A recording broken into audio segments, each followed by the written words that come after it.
Hey, what is up, YouTube boxing family? It is K Rod here. I am back with another good live for y'all today. Yeah, so let's get right to it. Um, for tonight's topic, I will be talking about Mikaela Mayer and why she's not a draw and influence to women's boxing. So yeah, let's get right to it because I figured that just give it a little like a go So yeah, and talk about like what's going on with female boxing, and also huge loss to the Chicago Bulls right now. We are getting spanked, and I think the game's already over, if I'm not mistaken, with the Bucks in Game Three, and yeah, we're getting absolutely demolished, 103-68. I definitely have something to say about that, and I will definitely make a video about that, and then I will also talk about Spence and Crawford, about the fight news as far as what I'm hearing in certain alternative news panels. But well, obviously, on YouTube, credit to Blue Blood and some other sources out there that I've seen surfing on the web. But no, like overall, things have been pretty decent. I will still be going to the Amanda Serrano versus Katie Taylor fight, hopefully. I had some, family issues in which, like my like original plan to go, with like my grandfather and uncle got fizzled. So like I'm trying to find some people to, help me, bring me there. To which I should be okay. Like I'm gonna probably take me like a Greyhound and I'll be down there and then I'll, come straight back. So I like personally for me, like I'm just very upset because it's like like I had everything going planned out with like my grandfather, and shit didn't get planned out, properly, and more so, like I'm not gonna, like explain like what he did on his end, but basically he screwed it up, and I'm basically out of luck because I have to now pay more money out of my pocket just to go all the way down to New York and then come back. So hopefully that I could have some family relatives, help me out, and then I can just go go straight to the fight and then back home, and then I'll probably take a Greyhound bus anyway because I'll just go from Albany down to Port Authority. And actually, the good thing is that Port Authority is only like a 6 minute walk from there to the Madison Square Garden, so I can just basically just walk straight there. So I'm definitely looking forward to that. Can't wait. Um, I'm gonna probably purchase like my tickets probably by Monday or Wednesday. But either way, like I'm gonna definitely get that done because I don't want to screw up on a possible opportunity just to have like my tickets fucking wasted for the fact that like I had people coming with me, and like my grandfather just wanted to fuck all that up, and yeah, like I'm not gonna get into that, but anyways, let's talk about Miss Mikaela Mayer. So the thing about her is that she's been decent as of recently. I mean, people want to say she's like but the best of the best, but I don't think so. I think honestly, Mikaela Mayer is like one of the worst fighters out there in female boxing. The only problem with her is that she started her career late at 27, and the majority of her opponents have been women that she was already set to beat, anyway. And the only tough fight that she's really been in, or toughest fights I would say that she's been in, would have been the Helen Joseph fight, and I'd say the Erica Farias and the Maiva Hamadouches, of the world. But other than that, that's pretty much it, man. I mean, like honestly, but the thing about Michaela is that she doesn't have to do anything but just show up to her fight and just fight. But the thing about her is that she's not this type of woman that everyone tries to say that she's good at doing. Because when you take a look at how she's brought up in the sport, Michaela, she doesn't really have the skill sets, and she doesn't really have the type of style to beat everyone in boxing. And the thing about her is that she has done a decent job working with Coach Al. And I mean, I will give her credit. She's beaten some decent names, but the only tough fight that I will say out of the entire resume that gave her the toughest battle that she almost lost, and she could have been very well knocked out, was the Maiva Hamadouche fight. Because Maiva Hamadouche, she's not the biggest puncher in the world, but she has knocked out, knocked out some, some top tier ladies back, back in the past. And I think Hamadouche has proven herself to be that type of lady to actually punch hard. And I mean, she has over 18 knockouts. She knocked out, decent, decent level opposition. The toughest fight that she's been in was the Miriam Dalal fight. Miriam Dalal, she's a beast. Very very very tough lady. She actually went the distance with Chantel Cameron back back in the past, and she almost beat her. Actually, a lot of people had thought that that she had some decent rounds that she should have that she should have won in that fight, but either way, she gave Chantel the business. She's not the biggest puncher in the world, but she's never been knocked out before, and she has a really, really good, sturdy chin. Very, very, very tough fighter out of France. That was a good, solid level fight. For Maiva back, back in her, younger days, but she's knocked out Anaya Sanchez. She was also a former world champion, if I'm not mistaken. Yeah, she won the WBA against Cecilia Sofia Mina. That was back at 135, and I believe she had also, yeah, she had also won the IBF back in 130. Yep, that was back in 2015. Oh wait, actually no, 2016.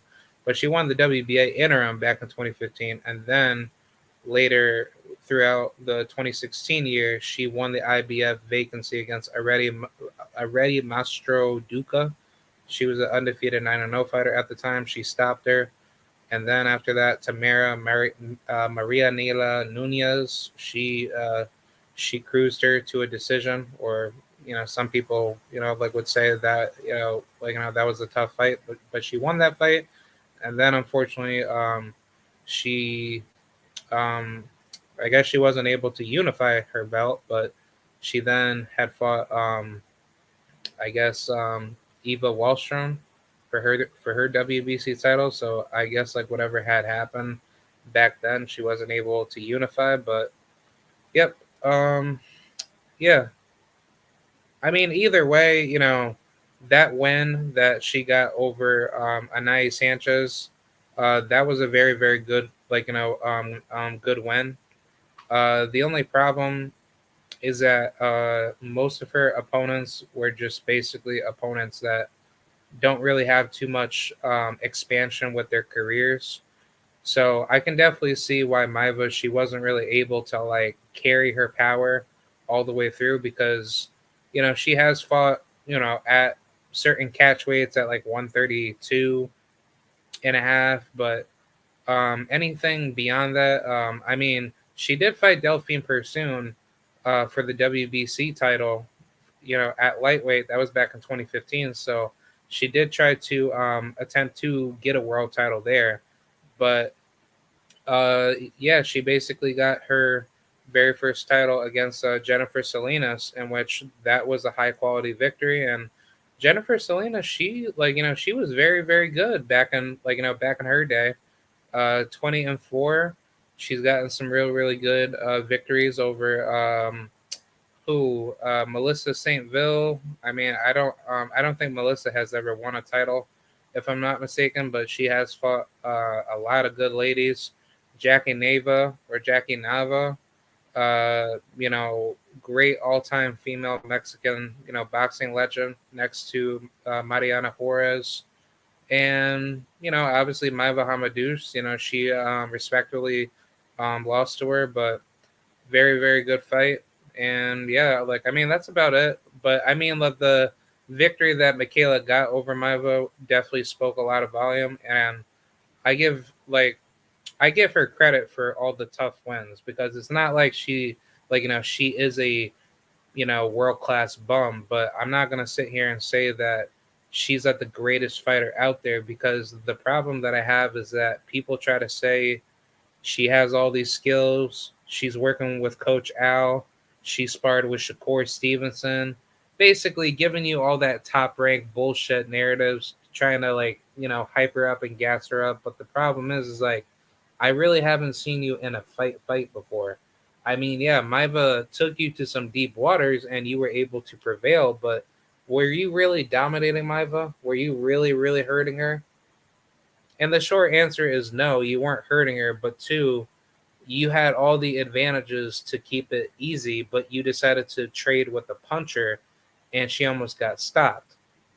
See, now, the state of the 130-pound division is actually pretty easy to tell that Mikaela could have been undisputed before Alicia got there because Terry Harper was supposed to be that one for Mikaela to get three belts or to at least unify her belt and then make it easier to fight Queen Mi Choi, in which Choi, I don't know what's going on with her. She hasn't been in the ring since literally September of last year, and it seems like that she's out and about just enjoying life and not really caring so much about boxing. So I don't know what's gonna happen. I personally would like to see Queen Mi Choi fight Alicia Baumgartner. I think that's what she's planning on doing, but I think she's trying to just keep it nice and slow and not trying to, really put herself in a position where she tries to take a big fight and then she's not gonna get paid, good money for it. So I think I think honestly, look, the reason why we haven't seen Queen Mi Choi back in the ring so often was mainly because probably just due to money, honestly, because it's like, if she's out here in America training with her Mexican trainer, then I don't think she's ever going back to Korea. She's very well still in the gym preparing for her big fight. So I don't know what's going to happen with that, but I mean, Mikaela, she's in a good spot because she can definitely try pushing for that fight. But then again, I don't see Top Rank really offering Queen Choi the most money. So I think what Choi's going to do, knowing that she does business with Matchroom Boxing, so I think her and Alicia Baumgartner are going to unify, and then the winner of that fight will fight Mikaela. See, now, the thing about this problem that I have with the super featherweight division is that when has Mikaela ever fought a mandatory out of the WBO and through the IBF? Because Jennifer Hahn had recently lost to Katie Taylor, and by, I want to say, the WBO's rules, you are not supposed to challenge someone coming off of a loss. So the WBO broke their rules to give Mikaela the fight with Jennifer, which made zero sense, by the way. And I thought Jennifer didn't deserve to get that fight because it's like, I don't know what happened with the negotiations, but I don't see why Jennifer had to get that fight versus let's just take a look at the IBF female rankings and the WBO female rankings. Um, Hold on, give me 1 second. Uh, I will pull that up right now. But I guarantee you that these rankings are, absolutely bullshit because they will definitely tell you, what you need to know about how the political the political marketization goes with boxing. But I got the WBA here, and yeah, I'm not really gonna talk about the WBA. I'm gonna save that for last, but give me 1 second. Uh, Hold on. Yeah, because I'm pretty sure they do have it. Yeah, they got the IBF right here. I just need the WBO. They can just show me the rankings for that. I can do what I need to do. Organization 2022. Let's see. Let's just go back to March, and then we will do the super featherweight, right? Yeah. I don't even know how I can get to the female rankings because I'm almost. Yeah, I'm almost sure that they do have something down, but it's just like they don't really do like a good job giving you the proper the proper the proper boxing rankings for the females because they don't really show you the rankings. Yeah, they only show the men's, but they don't show the females. Yeah, they only have men's. They got all the men's right here, but they don't. Yeah, that's so fucking stupid, man. It's like they gotta show the women.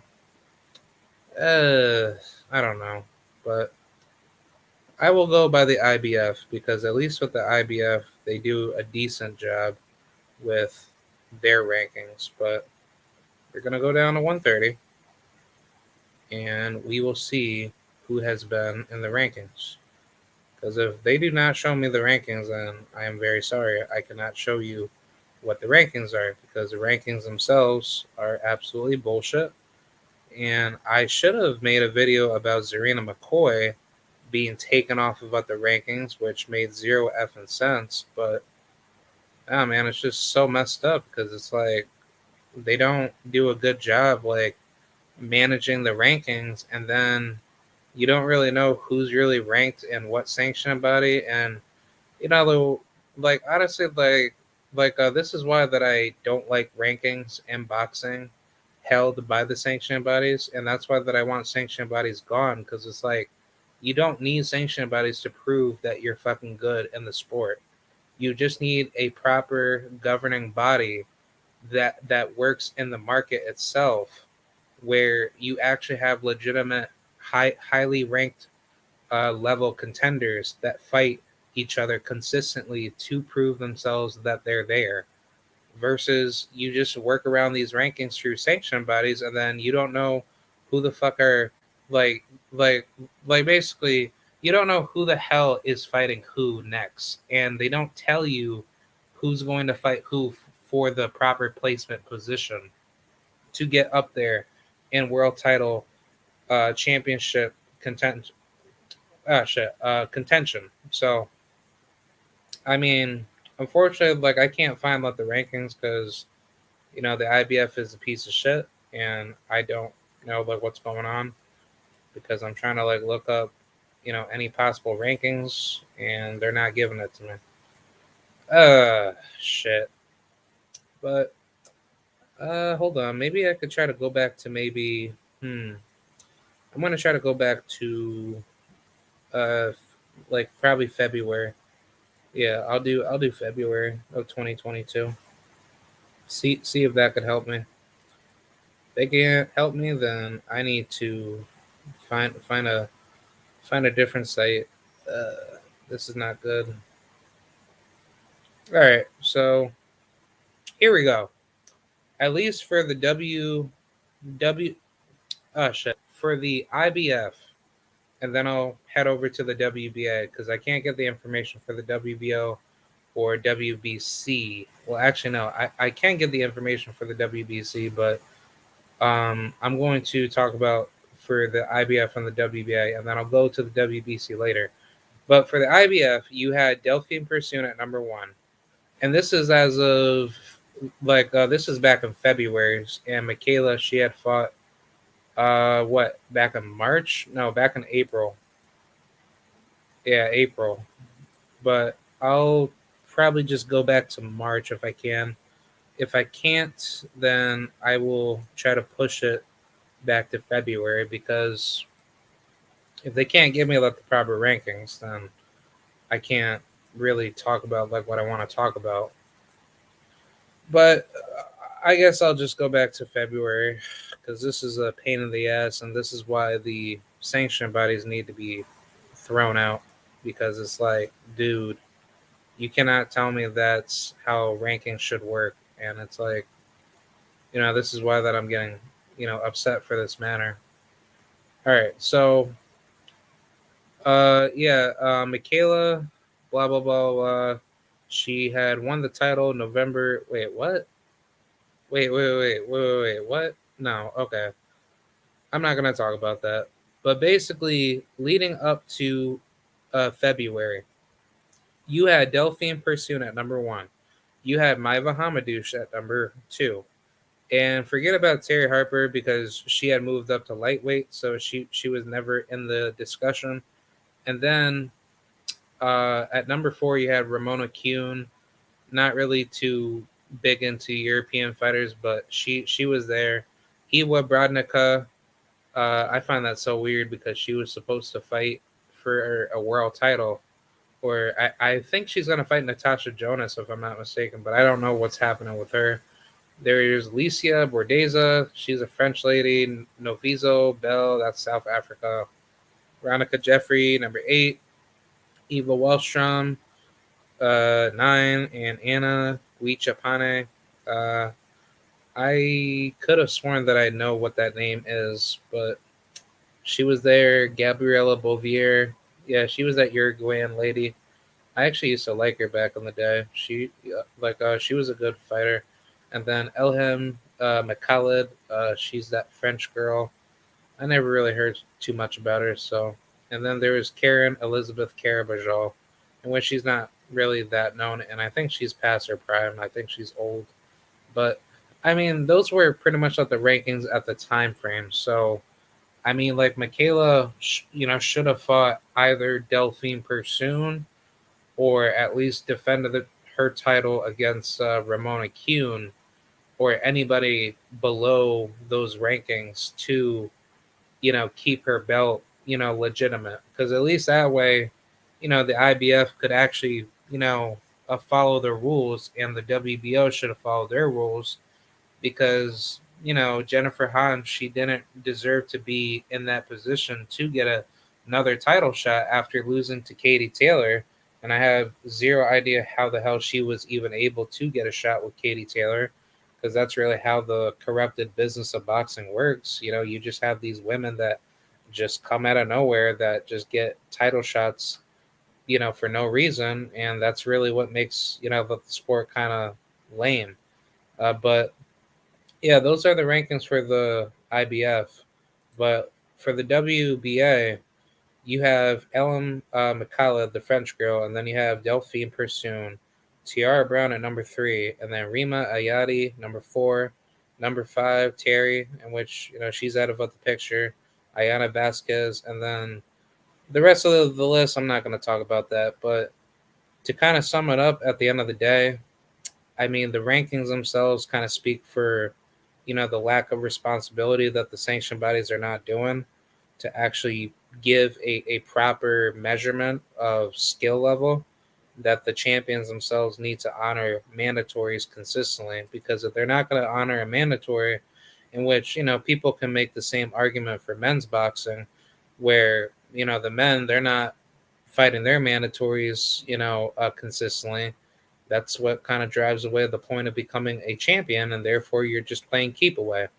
So let's just talk about the situation at hand with Mikaela, because like I'm gonna keep it short, and then I'll go back to what I need to do. But the thing is that I think she is good at a decent level when she's being tested at the high level, but I see a lot of flaws that she holds.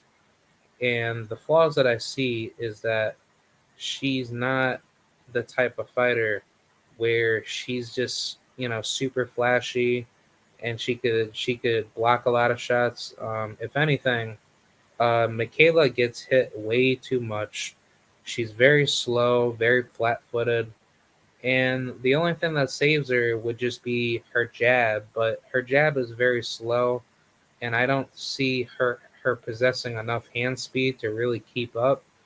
And I mean, the thing about it is obviously people want to see the fight between her and Alicia Baumgartner. And people want to try to make the argument to say that Alicia Baumgartner, she ducking her, blah, blah, blah, and she ducked her before she became champion. But at the end of the day, it's like that really wasn't true, number one. And number two, Alicia has stated on multiple occasions that she wanted to fight Mikaela before she became a champion too. And that was like literally like years ago, prior to Alicia, having a shot to beat Terry Harper. And then on top of that, if Alicia had beat Christina Lina Tartel, I guarantee you she would have. Yeah, I guarantee you she would have been put in line to fight Katie Taylor, because remember when Christina Lina Darto, when she beat Alicia Baumgartner, guess what happened to her? She got a title shot right away to fight Katie Taylor, in which I believe. Hold on, let me take a look at the box rec. But I'm almost positive Alicia Baumgartner, when she lost to Christina, Christina was literally able to fight Katie Taylor leading up to that point. Yeah, yeah, yeah. Like I was right. So she beat Alicia for the WBC International Female Super Featherweight title. So that was like a secondary fake belt or a bullshit belt to get ranked higher to get a title shot. And then she fights Candy Wyatt, the same Candy Wyatt that got her ass, laid the fuck out by whatchamacallit, Jessica McCaskill. She knocked her out, and or she TKO'd her, and she won her. Yeah, she won her first title against her. And like originally in the past, she lost to Delphine Pursoon. She got her ass beat. She got dominated in that fight. So she won the super lightweight title against Candy, and then she fights Deanna Hobbs 6 months, or no, 3 months later, to defend her title. She beat her, and then she fights Katie Taylor at 140 for the WBO super lightweight title. Oh yeah, yeah, yeah. So basically, she was basically staying there to get the title, and now she has the title again. Oh wow, yo, that's gonna be so interesting now, because you want to know why? Because oh wait, actually no, she doesn't. She doesn't. I keep forgetting. Yeah, I keep forgetting because she got away from yeah, yeah. She got away from boxing because she decided to have or to start a family. So yeah, she's actually been out of the ring for ever since 2020, prior to February 8th. Yo, that's sad, man. That's so fucking sad. Wow, but yeah, she's been out the ring for 2 fucking years. Wow, 2 years. That is absolutely terrible. But yeah, she definitely would have been in the mix already with Chantel Cameron and Kaylee Reese and Jessica Camara. So I don't know, man. I think honestly, I don't think her career is going to be lasting that much longer, because how old is she? She's like 34 years old. Yeah, she's not coming back to boxing. Like, no, I'm sorry. You're not. Yeah, you're not making any impact to the sport. But I mean, credit to her, she had some decent victories, but at the end of the day, she's not really doing that much. But I mean, her biggest fight ever was a Katie Taylor victory, or Katie Taylor loss, and the Delphine Pursoon. So I mean, she's had some decent wins. I mean, she's really not that good in my honest opinion. All she does is just come forward. She's like a lesser version of how should I say? She fights like Jaime Arboleda. Likes to come forward a lot. She gets hit way too much, and she doesn't really possess the type of style to really be hurting people. And on top of that, when she fought Alicia Baumgartner, I I actually thought that she lost that fight, honestly, because of the judges were pretty corrupt out there. But yeah, Alicia should have been had a world title shot already, but I give the woman her props and give the queen her roses. So she definitely did what she had to do, and she did what she had to do to get up there. Uh, hey, what's up, Mr. Shelton? Salute to you. Hey yo, if you guys want to come in and chop it up, the link's right here. Chop it up. Chop it up with me. Like if you guys want to come through. Salute to TS Boxing. Salute any top rank fighter is due to fail as long as they stay with Mr. Aram. Word, it's true, man. Like honestly, that's why that I'm not sold on any top ranked fighter until they cross over to the side of the street to test themselves with all the big fish. Because if you really think about it, it's like think about it. You start off like in a sport like boxing where if you're with that high level promoter like Bob Arum, where he's been known to scam fights, he's been known to give you shitty matchups, what do you expect as a top rank fighter and a top rank employee in the hands of Bob Arum to do for a fighter like Mikaela Mayer or Keyshawn Davis, Shakur Stevenson, sadly, in which I'm not gonna shit on Shakur, but let's just be honest. It's like Shakur Stevenson, he is a good fighter, and I credit him everything for what he does. But until I see Shakur fight Devin and fight Tank, then we'll start talking. Because if you really think about it, that's really why we look at Shakur. We want to see him fight Devin. We want to see him fight Tank Davis. Shit, I want to see Shakur fight Keyshawn Davis. Can we get that fight? I would, dude. I would pay big money to go see that fight. Big money and lit. Like seriously, if I had like a bigger channel, I would literally have that fight.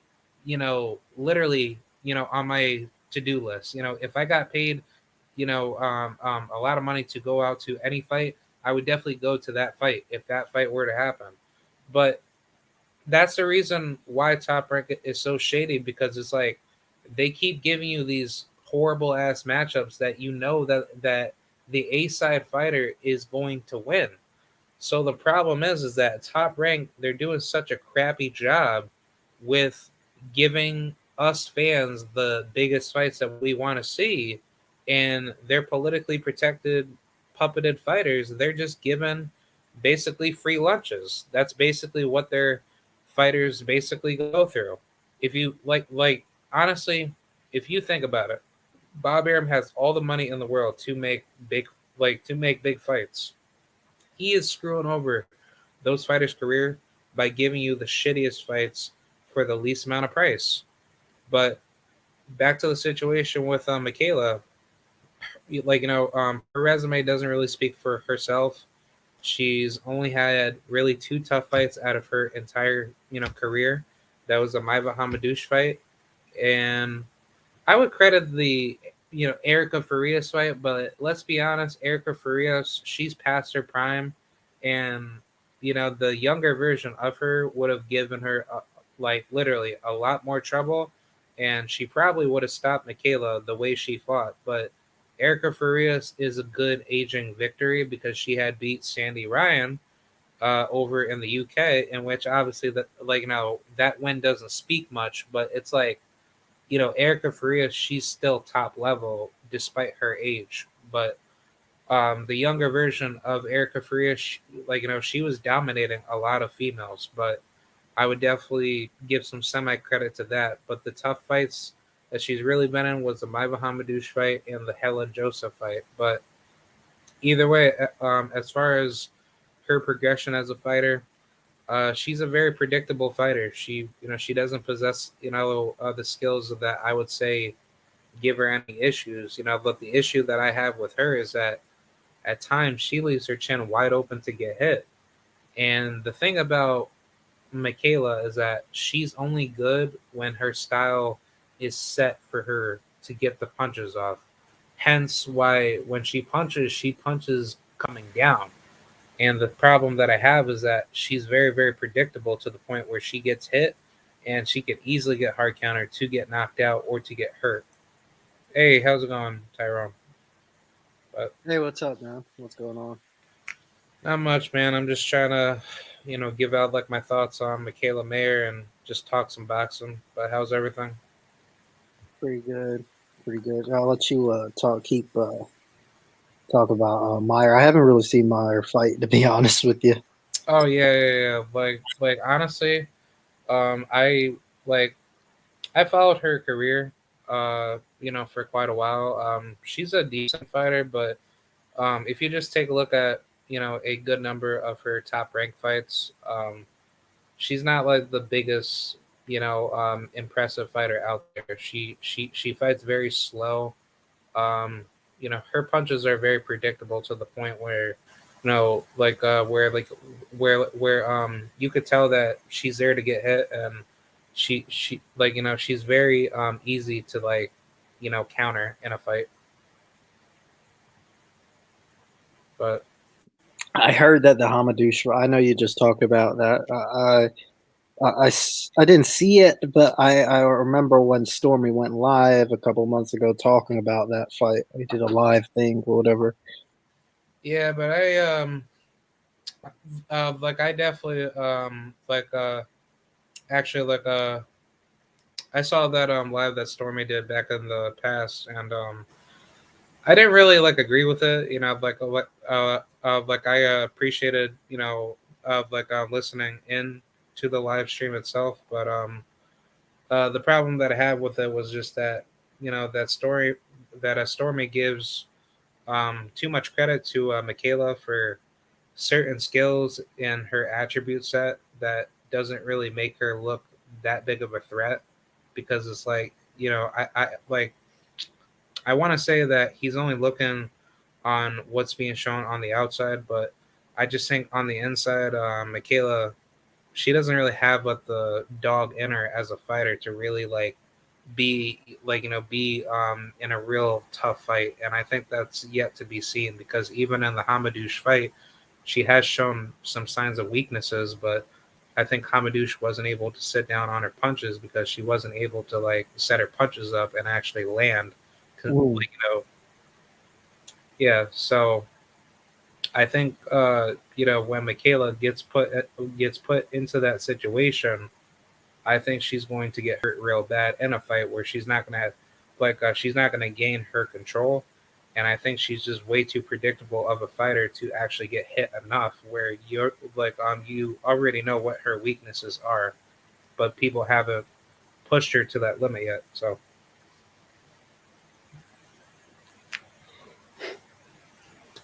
but yeah, as far as like the other fights go, we do have Fury versus White. Are you gonna watch it? Yeah, man, I would pay anything to see him get his lights put out. And, you know, just to kind of close the chapter, I mean, one thing I hate in boxing is when they make out somebody to be invincible when they're not. And especially for a guy like him, I mean, it's crazy because when he beat Klitschko, that was the time where I should have seen all these fans running out. But nobody even gave it a mention, you Yeah, know? And that was when he was decent. He's obviously a fighter on decline, and people are making him out to be God. I mean, there's so many deficiencies in his game. It's ridiculous. He doesn't move anywhere like he used to. He's heavy. He's slow. He looks really bad on the front foot. Like when you see him trying to come forward, dude, like his punches are all bendy and he throws himself into people. I mean, g- you can't be 6'9" and be clean technically, and it's not happening. That's why he does all the dirty stuff. And yeah. And that's why that I don't see Fury to be this great masterclass boxer, no, because it's like if you're such a great masterclass boxer, then like why do you have to cheat against Deontay Wilder, Christian Hammer, um, who else? John Nevin McDermott, Pajcic said he was drugged. huh? Pajcic said he was drugged, and he dropped Fury that fight too. Yeah, yeah. Said And he I put mean, him in the hotel or whatever. honestly, the biggest thing that pisses me off about Fury, dick riders or just basically Deontay Wilder haters is that they say even if Tyson Fury did cheat in any of his fights, he's still better than any other heavyweight alive, and it's like he's Well, not. Like It's just, I mean, every fighter is going to be on decline. Like, I remember I was talking to Watcher about this. This was a little after the first Fury fight. And I was like, is it just me or did Deontay get a bit slower? I mean, everybody's human. Like, whether it's Deontay or whether it doesn't matter, especially Fury with all the stuff he does outside of the ring. Fury is a lot slower than he used to be. Like, Yeah, yeah, yeah. and this whole Kronk stuff is garbage. It's just bullshit. I've never believed in it. It's gonna come back to bite him in his ass eventually. It might, but I think he's gonna get hurt this fight 100%. I'll bet the Yeah, house he's gonna get hurt this fight at least one occasion. This is yeah, not gonna be a easy fight because he's slowed down. He's bigger. He's not as strong on the inside. And the thing is, he's gonna have to if he wants to do this fighting on the inside bullshit. This is not gonna work. And if he goes on the back foot, he can't. That's why he dropped this weight as soon as he can, but still in the mid 260s, probably high 260s, and he doesn't move like he used to. So he's kind of in a tough situation. And I don't even think he even trained for the fight. I think Fury just looked at this fight like, oh, all right, Dillian White's not this big puncher, but then, like once he gets into the fight with Dillian and he starts taking these shots, that that are going to brutally hurt him. I think Tyson Fury is going to just break down, and then that's pretty much going to explain that Deontay Wilder basically got cheated, because it's like if you struggle with Dillian White at any given point of at any given point of the fight to show any wear and tear or just any potential weaknesses, then that pretty much shows that Deontay Wilder was absolutely right from the beginning. So and my thing is, if you compare the fights, like in the first Wilder fight, okay, yeah, he was boxing on the back foot, but Fury was much faster back then. Even then, he was much closer to where he used to be a little bit. He's all slow and shitty now. yeah, It's like even Deontay was much quicker back then, and he had his hands up and everything like that. He's doing good work, and people talk about it was a whitewash. It was not a whitewash. Go to the CompuBox. They love CompuBox. I mean, it said do Fury you know landed that 80 punches and Wilder landed 72. I mean, do you, big difference. Go do ahead. you know that YouTube channel IFBP Boxing? Unfortunately. All right, yeah, because that piece of shit was talking so much shit about Deontay Wilder, saying like, "Oh man, Deontay Wilder, he got his ass beat up so bad in the first fight on Fury. I'm glad that he got knocked out, and he arguably lost all three fights. But yet, I hate when the they say minute, arguably. yeah, the minute he had to go back and rate Tyson Fury, he was basically, contradicting himself to not give Wilder credit, knowing that if you think Tyson Fury is this great almighty superstar heavyweight, why can you not be honest to give Wilder credit when you know Wilder is way better of a heavyweight than Fury? And then on top of that, Deontay Wilder did not get knocked out at all by Fury. Fury has proven to the world he had gotten knocked out prior to Deontay Wilder, and basically him showing weaknesses in lower level competition. And Deontay in the third fight was gassed after round one. Yeah. He had no gas tank after round one, and he still struggled badly. He was hurt multiple times, bar the knockdowns. Like, bar the knockdowns. He was hurt multiple times in that fight by Wilder. And Wilder only threw half the amount of punches because he was so gassed. There was just a mix of stuff, dude. Like, when I look back at it, like, yeah, I don't know if you know, but I'm not a huge Malik Scott fan, to be honest with you. Really? Yeah, Oh, wow. I think he put, in my honest opinion, I think he put in Deontay's head an irrational fear of Fury's power. He was talking about ducking under the hook and all this stuff, and just I thought it just was not good. It just was not good. I'm not a fan of Mark Breland either. Yeah. I felt his team let him down. There's so many things that went wrong, dude. It's just, oh my god, I can't even. and then Fury doing the whole stuff. It's when you add it all up, it's an uphill battle. Yeah, I mean, I still believe that Fury cheated in all three fights, but the thing is just that Deontay Wilder has shown more separation in his skill set as a fighter, and I think it was just like the fundamentals that he just needed to just keep using in the third fight to actually show his true potential, because it was obviously shown that Deontay Wilder was beating up Fury, but it's just that like you said, he got gas. But I think honestly, uh, I don't know if you can agree with me, but I think it was the weight too, because if The weight is what caused making them gas. Like why? Like they just so many people like putting in his head like the guy is bigger than you, stronger than you. He punches hard. Fury punches hard. All this stuff. When he was in there with him, he knows that might not be true. But when you've got 100 people trying to tell you all this, then even your coach, like he was trying to give Fury respect. Like that's another thing. Like you probably know IFL TV from over there. They're Fury camp now, but yeah, they're they pussies. they interviewed Wilder on the Porter Brook undercard when he fought Jason Gavin. They were cool then. And the next time I think they interviewed him was before Wilder Fury won. And basically that's where they kind of separate because they were obviously picking against him. I mean, pick that's fine, but you've got to be. You can't like they'll put out content purposely making him look bad. So he's like, all right, I'm not interviewing with you, him or Michelle Hoare Phelps or any of those guys or Radio Raccoon. Yeah, So yeah. Malik goes ahead and interviews with them. Like, what are you doing? What are you doing? Yeah, he should have never did that.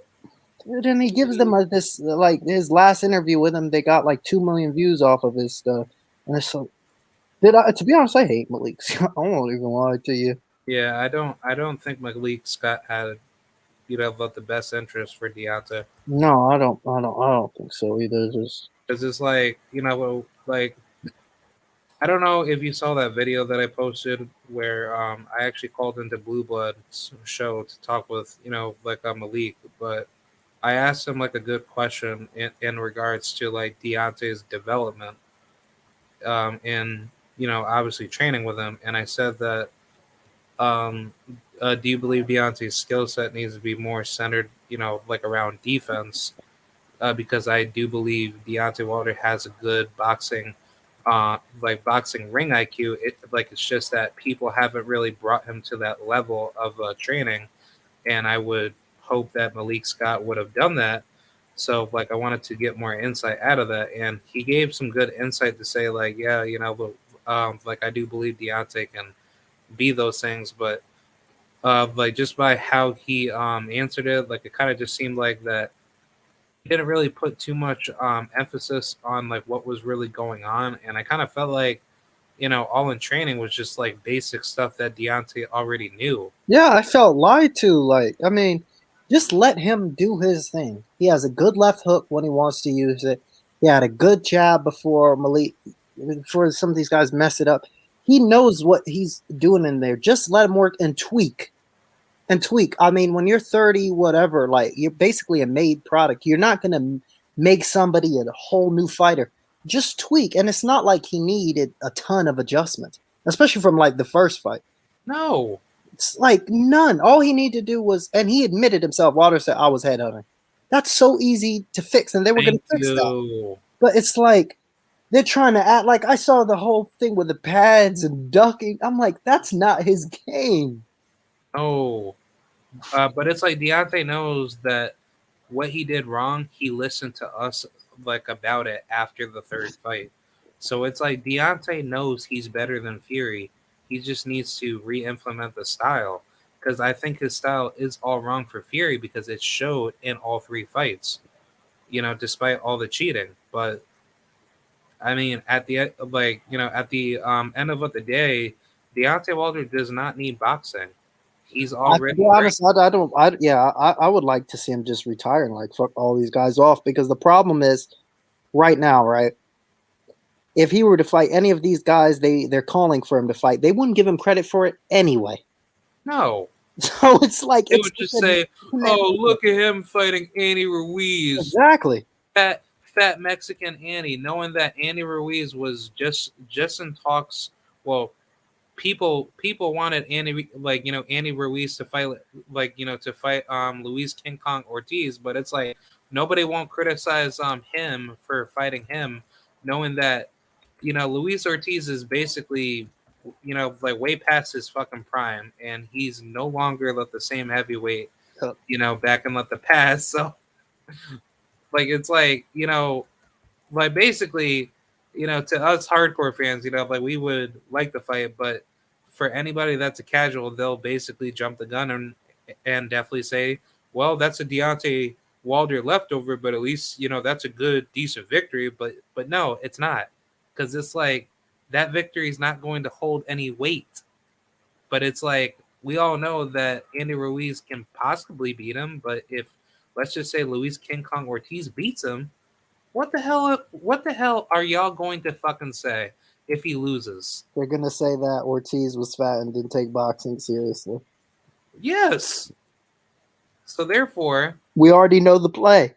yes. I've seen how they act. Like it's Yeah, Deontay Wilder does not need to come back to boxing. He has such a great career after boxing. if Fury loses tomorrow, he will retire. Right there in front of the thing, you're gonna go on BoxRec and it'll be like 31-1, and then it's at verse Dillian White. Loss TKO round 8. Down in round 2 and round 3. Deducted a point in round 7 for usual MMA moves. And it said 8 round, and then after it said Fury announces retirement in ring after the bout. Get out of here. I hate dirty fight. The thing, what annoys me the most of people like him and other people like him, oh, he's a sore loser. He doesn't have respect. I don't believe in sportsmanship. Fuck that. Honestly, only thing I believe in is integrity in the ring, not being dirty and being a clean fighter. But everything outside of that, I don't believe in post-fight love scenes and kissing. You think Deontay should come over to him and start kissing his ass? Thank you for knocking me out. Thank you. Thank you for putting me in a headlock. I was never respectful to anybody when I used to wrestle back in high school. And yeah, but you just walk right off the mat. Yeah, yeah. Like, I'm a sore winner and sore loser.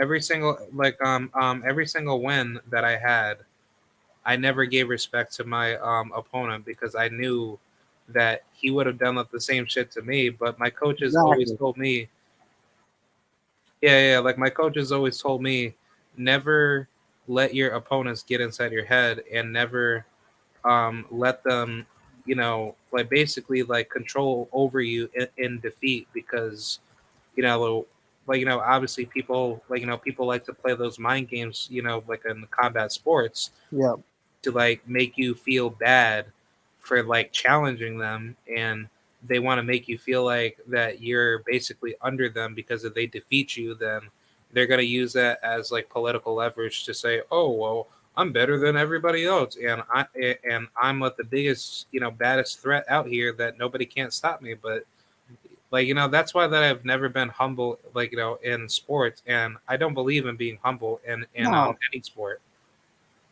No, I don't believe in that at all. Like it's so casual to show respect after a fight or sports. It's just giving casual vibes. Like the thing is, people like Fury don't even do it themselves, because they did the whole thing. Him and his dad were running their mouth about back in the amateurs about David Price, who's about 5 years older than him. Talk about they're going to do this and this and this to David Price. David Price beat his ass. What did he do? He touched his hand and he ran right out of the ring in shame. Yeah. Ran right out of the ring. You're not a good sportsman yourself. Stop talking about other people not showing respect when you wouldn't either. If he gets put out tomorrow, he will be either in a stretcher or will be walking right out that ring or saying he's retired. Yeah. After Fury got his ass whooped by John McDermott, he pretty much admitted to John McDermott that he already won, the first fight, and when they were trying to go for the rematch, John McDermott was basically informed by Fury's team that they were going to use loaded gloves. Like pretty much like against them. Yeah, that's how he got the knockout. Yeah. So It's I mean, bullshit. He is the second most overrated fighter in this sport today. It's Ryan Garcia number one. But yeah, Fury's just like they're making him out to be like some urban legend. They're making him out like nobody can touch this guy. Nobody can even hope to do anything with him. It's crazy. It's crazy to me how people make this guy out to be something he's not. And if he's put out tomorrow, it's gonna be bad. It's like yeah, because he's really gonna get hurt. that damage from Deontay Wilder is gonna show. But the minute he gets clubbed, like with those big ass loop in shots that Dillian White likes to do, uh, I think Fury is going to just break down, like a fucking piano. Yep. And then what's gonna happen? He's that's his last fight with Top Rank. He's done. They're gonna throw him in the boxing trash can like they do everybody else. Triple G, every other guy who loses, and then he'll know how it feels to be in that position. I mean, you can't. He can't sit here and not think that this is gonna happen. And the thing is, boxing will just move on. Top Rank will be like, oh, well, let's go to Shakur Stevenson. That's gonna be the next guy there. They pin their hopes on, but he might leave. So Yeah, it's rocky waters for Top Prank. yeah, that's why that I want to see Shakur leave Top Rank because it's like, all this Black American talent signing with Top Rank. It's a Um, shame. yeah, like I think it's just absolute coonery because if you really Thank think about you. it, Thank you. yeah. Like to me, like like I'm just saying that from like a black man's perspective, Right, but it's like right. like I personally want to see all the black brothers come together, and we can all just basically separate from boxing, you know Well, everybody, and it's a bad stigma. Like Crawford's finally gone away, so now people can warm up to him and everything like that. He's kind of woken up from the programming, but like it's like we fuck with Shakur, but we don't because he's with Bob, and because I mean Wilder talked about it before. He was like, oh, he would love a Black History Month card. Would be like him, nah, Cody Harrison, and they asked him about Crawford. He said, I like Crawford, but he follows Bob Arum too much. Like it's like we like him, but we can't really mess with him because it's on Bob Arum. Like, and they think some of these guys. Well, I think Shakur he'll leave, but somebody who I don't think will leave, and I'm not a fan of. I don't know if you like him or you don't, but I hate Jared Anderson. same I think here, he's a big mouth. bro. He's a He's the coon, bro. most He's a delusional fucking coon. fighter I've seen in the past 5 years. He's fought nothing but bums. He ass licks Fury. Bro, He that would nigga, like to be his son. fights bums. That's all he does, and he's a slapper, and he's got his chin high up in there, and they're trying to push him. He He's he the said black version of fucking Ryan Garcia. That's really what exactly, it is. exactly. Hey I want to see guys, him get put out, dude. I would love for them to match him up with Dubois. Dubois doesn't have skills, but he'll run him right over. put him in there with Stephen Big Shot Shaw, He won't beat Saw. Or Tate Jones bro. was like, I highly Bro, doubt. I highly doubt he I'm gets gonna have Stephen Shaw come back to my channel soon, but like whenever he does, like I'm gonna ask him that. Can you? Yeah, Can I like Shaw. The top I know he's with Top Prank, but that's like a different situation, right? yeah, yeah, It's late. It's just to get some fights, and they're not really building him yeah, up like that. They're just giving him fights. But these other guys, like the Jared Andersons yeah. and Crawfords, who were there earlier, they get a stigma. But Jared Anderson is a coon. He will never leave Top Rank. I mean, you break him in half. Bob Arum comes out. That guy doesn't have a mind of his own. He's convinced himself. He's like Edgar Berlanga. They've Yeah. convinced themselves that they are these They are the shit. superstars. They're the shit. When they're not. Yeah, and that's how I see Mikaela Mayer too, because Another one. she really thinks she's up there, and like you got some people like Stormy that will think like, oh well, she's really good, but I don't see that out of her. Like I'm gonna say that respectfully, but it's like Um, I will say until she beats Alicia Baumgartner, and let's just say she can beat the winner of Amanda Serrano and Katie Taylor, which I don't see that happening. Well, partially maybe for Katie, but Amanda sleeps her. Her style is all wrong for her, but What weight does she fight at? She looks big though. Amanda, she fights at 135. I mean Meyer. Oh, Mikaela, she fights at 130. Oh, really? How Yeah, tall is she? She always looks taller than usual. I think her height's like 5'9", right? She probably wears a fuck ton of heels. She probably wears too high heels. Doesn't she Yeah, always look I don't. tall? Yeah. Like I was just gonna say, like I don't even think she's that she's 5'9". Like I think honestly, like without heels, she's probably like 5'7" or 5'8". I'd probably say 5'7.5". She like she's definitely not 5'9" because I'm 6 feet tall and I can tell that she's not that tall. Yeah, like I really hope that first time I saw her was on that Schwartz undercard or whatever that shit show, and yeah. like it was so cringe. Like she walked up, like she had her like hands in front of her, like she had her hands in front of her, like kind of like crossed a little bit, and they're like, "Oh, Tyson, here's Mayor, your biggest fan," and she was like blushing and shit. Like, what woman has a crush on Tyson Fury? Who the I fuck, mean, who like the fuck has that? what? And he probably ponged her or pogo sticked her, and now she's basically caping for him. So she So basically loves a criminal. Okay. yeah, she was like, "Here, I have to find it," but it was like, "Here's Meyer. She really admires you. She's a big fan." And she's like, and I'm just like, "That is so cringe. So Like, yeah, fucking this is so not a fucking 12-year-old. disgusting, man. Yeah, it's weird." Yeah, her mindset is literally like a 12-year-old. I'm not even gonna lie. But then on top of that, she's also like going out with like this fucking black former NFL like punter, right? Or field goal kicker, in which he doesn't really have too much of a career outside of the NFL. Like to which I don't I don't even think he's even coming back to football, but I think he's a musician. But yeah, she basically just dick rides black men, that are just big and tall and super strong. But yeah, she doesn't really have too much of a the personality. No, and what I don't understand is how she's trying to further women's boxing, but her own promoter says all of these things, and you don't leave.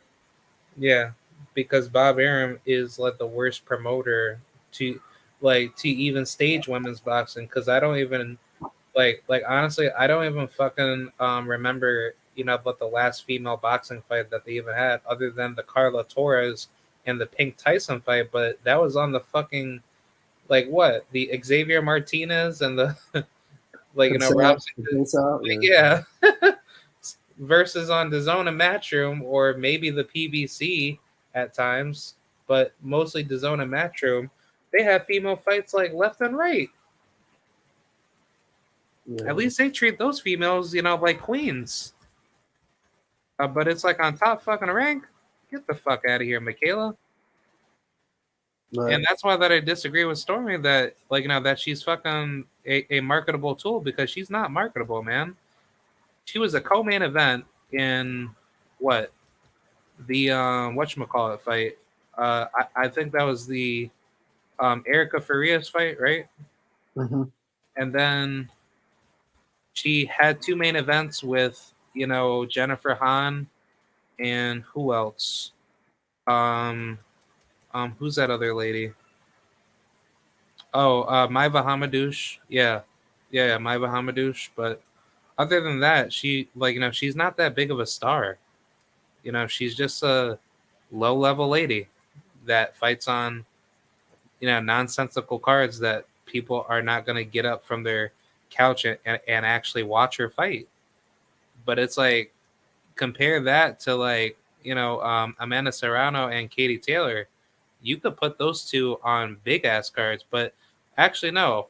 I will compare Michaela's recent fight to Amanda's previous fights, Amanda has been more sellable to the public than Mikaela, because if you think about it, like as much as as much as I hate Jake Paul, but he was doing such a good job giving Amanda a lot of free promotion to put her on his undercards, and a lot more people talk about her than Mikaela Mayer.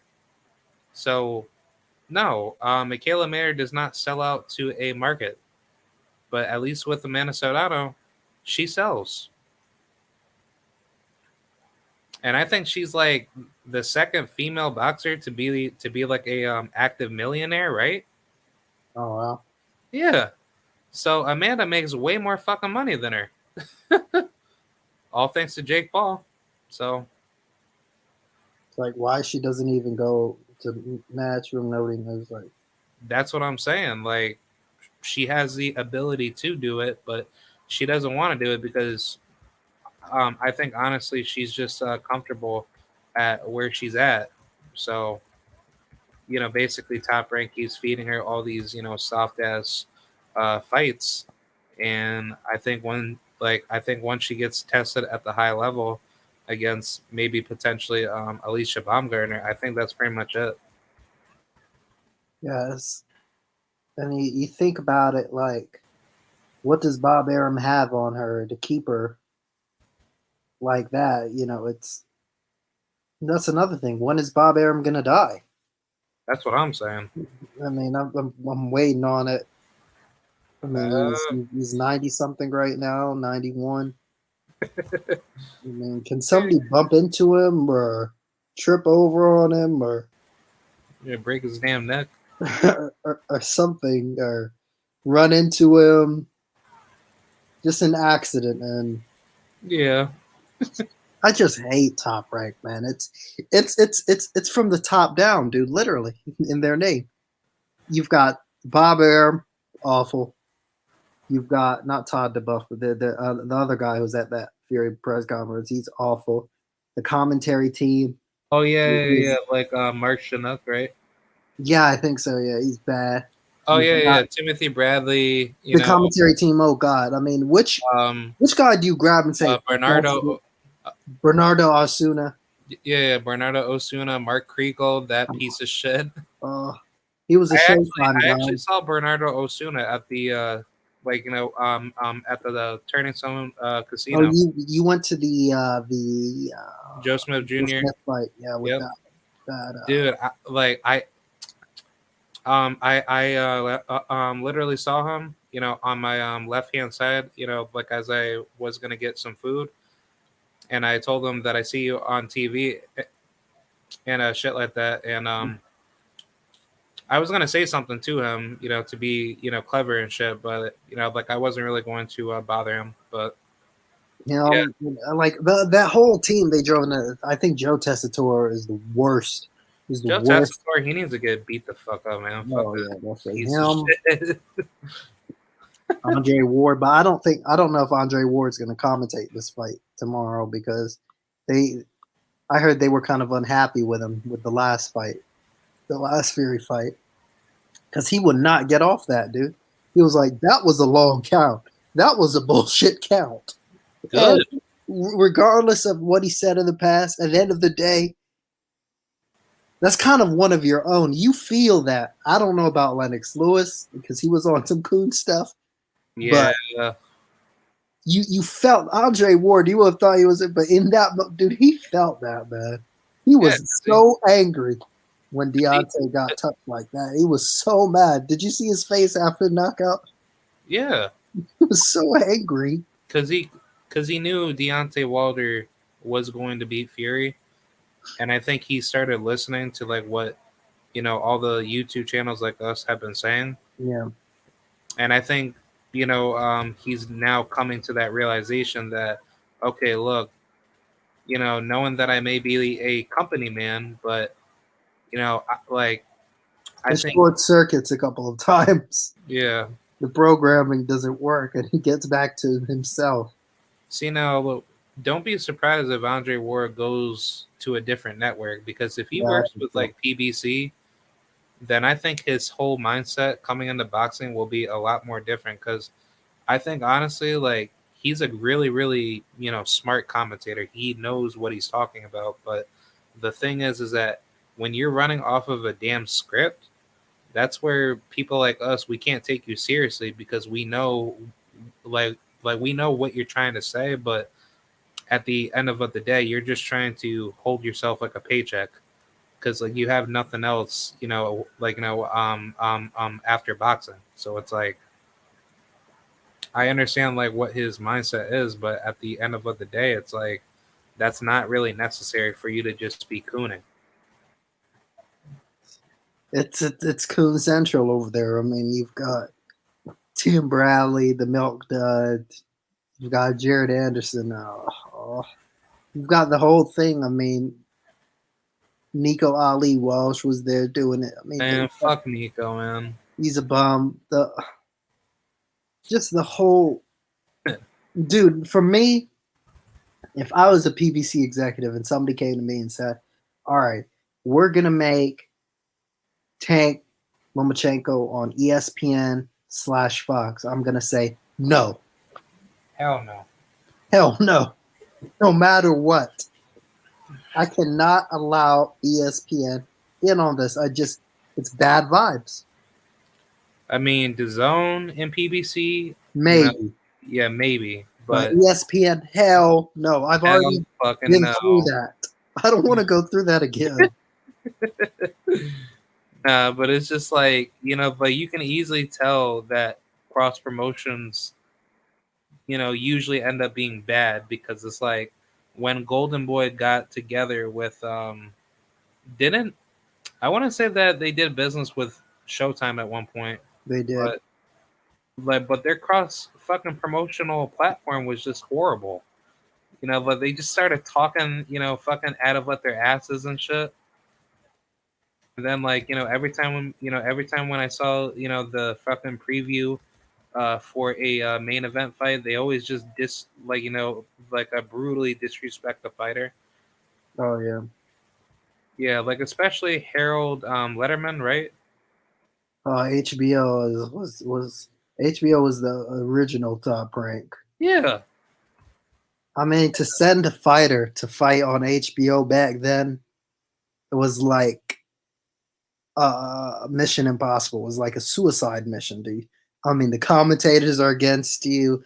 You've got everything working against you, and you've yeah, got to somehow pull it out of the bag. yeah. Like it got me so pissed off. And then every time when they just started just running their mouth about any particular fighter, like Floyd Mayweather or Manny Pacquiao, they just start just dick riding, all these trash ass fighters that no one cared about. Fast, fast, fast. Boom, boom, boom. Pacquiao, go, go, go. Death by 1,000 left hand. Like, so cringe. Great, great, amazing jab by Manny Pac-Man Pacquiao. This isn't going well, Jim. No, it's not. Yo, Jim, he pissed me the fuck off. He And was I was in high annoying. school or like middle school, just fucking listening to them, just being like mentally retarded people. But I was also going to ask you about the other boxing news that's been going on lately with Errol Spence and Terrence Crawford. Yeah. What's your thoughts about EJ's victory over Ugas? And do you think Bud and EJ is going to happen? Yeah, I think that fight's basically made. It's going to happen by the end of this year for sure. Yeah, because I just heard that Errol Spence had now recently stated that the fight between him and Crawford is basically finalized, and we are now going to be seeking the fight in September. Yeah. I actually guessed that. I was looking at September too, yes. Yeah. So, I mean, if that's true, then I definitely need to give a shout out to Kana Loco Sports, because Kana Loco is basically stating that the fight will very well happen in September or October. So, Personally for me, like I think September is like a better date because having that shit in October, that's when like football and basketball Yeah, season. September is much better. Yeah. And they So look ready to go. They look like they're working, and it's gonna be good. I guess I don't mean to waste time here, but I guess I'll go over just a bits and bobs of that Ugas card, like you asked me right before. Yeah, I'll just talk about the other fight that stood out for me. I really like Stanionis, man. I think yep. the like it's no secret. Like when he loses, it's gonna be somebody who boxes him up. But like he's a pressure fighter. He knows how he does what he does very effectively. Stormy put me onto him a while back, like for the Deloach fight, but I was impressed by him because he was in there with a bigger guy who was also strong and tough, who could take a shot, and he did his thing. I mean, he was very accurate, strong, knew how to cut the ring off. He had some lapses defensively, but usually he has a really tight guard, and he did really good. So I think he's one for the future. And I think Butayev, he's the dirtiest shit, but honestly, he's a decent guy too. When I think he'll give a lot of the welterweights in the top 15 a run himself. So both guys were decent, but when it comes to the main event, I thought I gave like Spence like an 8 out of 10, maybe 8.5 out of 10. I felt he got sharper as the fight got on because the rust was there a little bit Yeah. early, but he was just relentless. I mean, Ugas thought he could just ball up and counter, but and the guy is throwing 100 punches. He does this thing where he doesn't let off the gas, dude. He'll start throwing to the body and to the head and everything like that. And usually in the middle of that, a normal fighter would reset, but he just keeps going and go, like there's you can't counter like this. You're just gonna be balled up the entire time. And Yeah. he got hurt. They said it was that mouthpiece stuff was he was fine. The mouthpiece stuff I thought was just they were trying to distract. They're like, oh look, he's hurt from the mouth. No, he actually got hurt with like a right hand. Like it was like really short, and he kind of stumbled back a little bit. He was definitely hurt, but like nothing crazy. But he got back to work and this proceeded to stomp him out. So Yeah. Yeah. Yeah.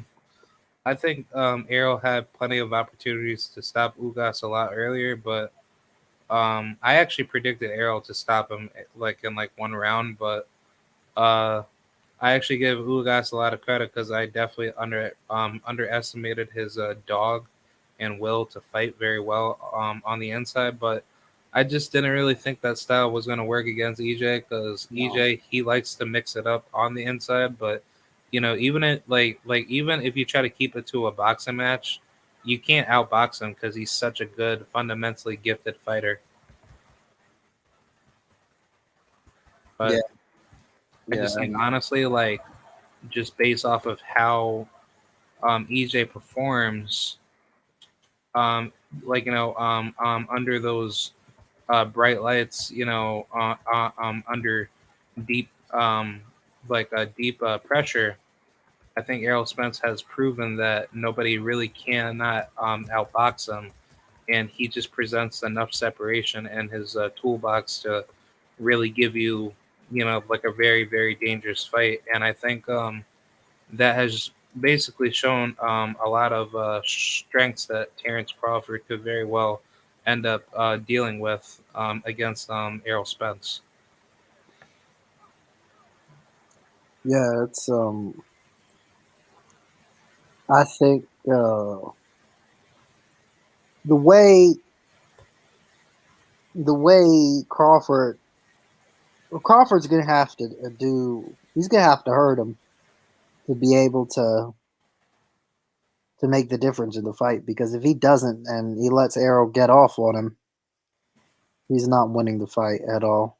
Yeah, So yeah, because a lot of Bud Dick writers have really been trying to say that Terrence Crawford, now has like a much easier time to defeat Spence because, knowing that Spence has shown like a lot of rustiness from the Ugas fight, you know, Bud's gonna collect data a lot faster to beat him. And I'm like sitting here like Well, they love saying that one. I mean, they did it with the Porter collecting fight. They data said, "Oh, well, he's collecting data. That's why." It said, "When did you have him figured out?" He said, "From round one." from Okay, round so why one. did you stop him in round? Why did Kenny Porter stop him for you in round 10? Yeah, He's, I just well, I don't was get that. collecting data. I was collecting data. Yeah, They but love the thing saying that. about see now, like my biggest, criticism on Crawford on collecting data is if you cannot collect the data sooner and you're getting your ass beat the hell up early, leading into the later rounds, how are you going to collect data on Spence when, like when EJ is going to keep pounding you and basically applying relentless pressure to the point where you can't even think because you're going to Yeah, think so much about those punches because it's like people tend to forget that when Crawford fights, he's a slow starter. He's not a fast starter. Errol right. Spence, he's a fast starter. So it's like, how do you beat EJ when you know you cannot beat him, at a slow pace? Because every fight that we've seen him in against guys that take it slow with him, he ends up stopping them or just brutally hurting them to the point where they can't really do that much. But I just think, like, honestly, like, Errol Spence is basically going to have that type of fight where um, he's going to, like, basically have, like, a much easier time defeating Crawford because he's just gained so much experience and more knowledge to the game to actually dominate, Crawford's style. But I also think, just due to like the size and pressure from Spence, I think Crawford's just gonna get eaten, like like alive. So I don't know. I think I think honestly, Crawford's gonna get stopped in either one round or it's gonna be late in the 10th round or 11th round. Yeah, I've got to see. It's one of those because, like,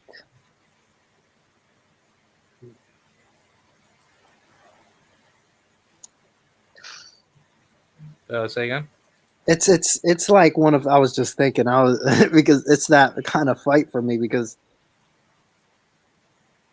a Porter pressure is just kind of sporadic all over the place. That's different from like a Spence pressure, which is educated, it's clean, it's cutting the ring off. I want to know how he deals with a bigger, stronger guy, Yeah, who's he's pressuring him like that. If he cannot get his respect or hurt him, he's done. He's done. So I don't yeah, think there's any boxing up really because that's not going to work, especially if Spence starts getting to work on him to the body and everything. I'll be able to tell from like round two. Honestly, I have to see. I'm like up in the air about the fight. I yeah, have to yeah, see what's going on because the thing is, which at first I didn't believe it, but then now I have to kind of admit it a little bit. Technically, he stopped everybody at welterweight that he's faced, and Spence's power is different. It's not big. It's not explosive. I feel Crawford has a bit more pop, but Spence has heavier hands. You know what I mean? yeah, yeah, yeah. I think EJ's punches are actually more heavy-handed. Yeah, heavy. Because I'm a heavy-handed guy, and like the guys that I've shadow sparred, at my gym, in my area, have told me that that the punches that you throw, if you study from Errol Spence, he basically throws those type of punches where he basically shoots his jab, but then once he starts pumping it out a lot more extensively, like a Mm. natural southpaw would, you actually start hurting people more because as you just naturally sit down, it's like your opponent cannot really run away from that because because even if you're gonna block it in a high guard, you're still going to feel those punches on your arms, and then eventually those punches are going to just carry over to the later rounds where you're going to start getting, extremely tired, and then you're going to start feeling those painful twitches out of like your bones and body to the point where basically Errol Spence already knows how you feel coming into that fight. So Right. um, I would definitely credit EJ for having such a good mental warfare mechanic and a skill set, because it's not how fundamentally given or fundamentally gifted he is to win the fight. Like honestly, like it's like the mental capacity he brings to the late game strategy.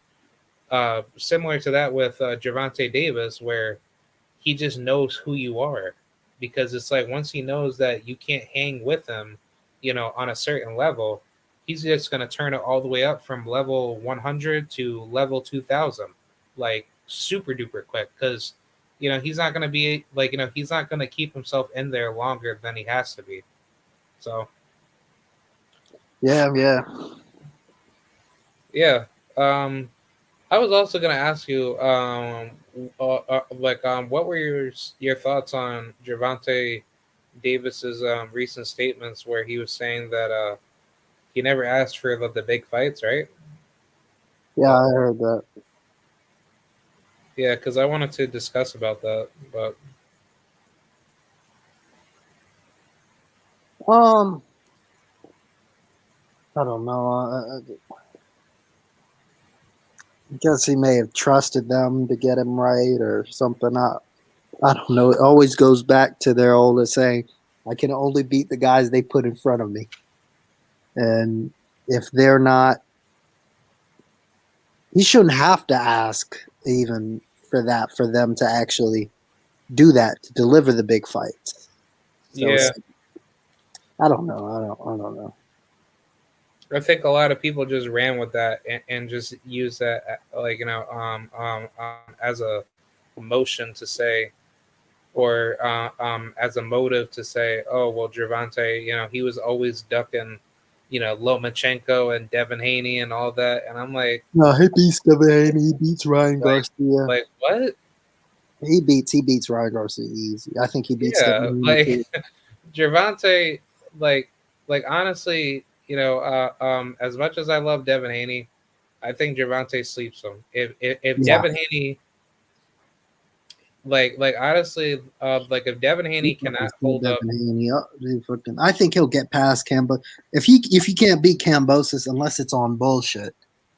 But if he yeah, can't yeah, beat Cambosis, normally without any extra factors, he probably should hang it up. But he's probably going to beat Cambosis easily. Cambosis is yeah, Cambosis, I think, is a bit better than fighting Indongo for the unified title or fighting Rosario for the unified title. yeah, He's probably on a Rosario level, like that's a gimme. It's a gimme fight. But the thing is, they fucked him up because like that contract, dude, is just. I would even hesitated if that was me. Even I would have they hesitated. would not even take it because Yeah, like you're with Top Rank, you got Lou DiBella, who's a liar and a shady character himself, who was kicked out from PBC. You've got to fight on ESPN, rematch this bum. Then you have to fight Lomachenko as well. Like it is so like shit. yeah, It's so bullshit. Like is that even legal? How can you do that? yeah. But I also heard that that if Devin loses, he doesn't even get the rematch. He basically just finishes up his last two fights with Top Rank.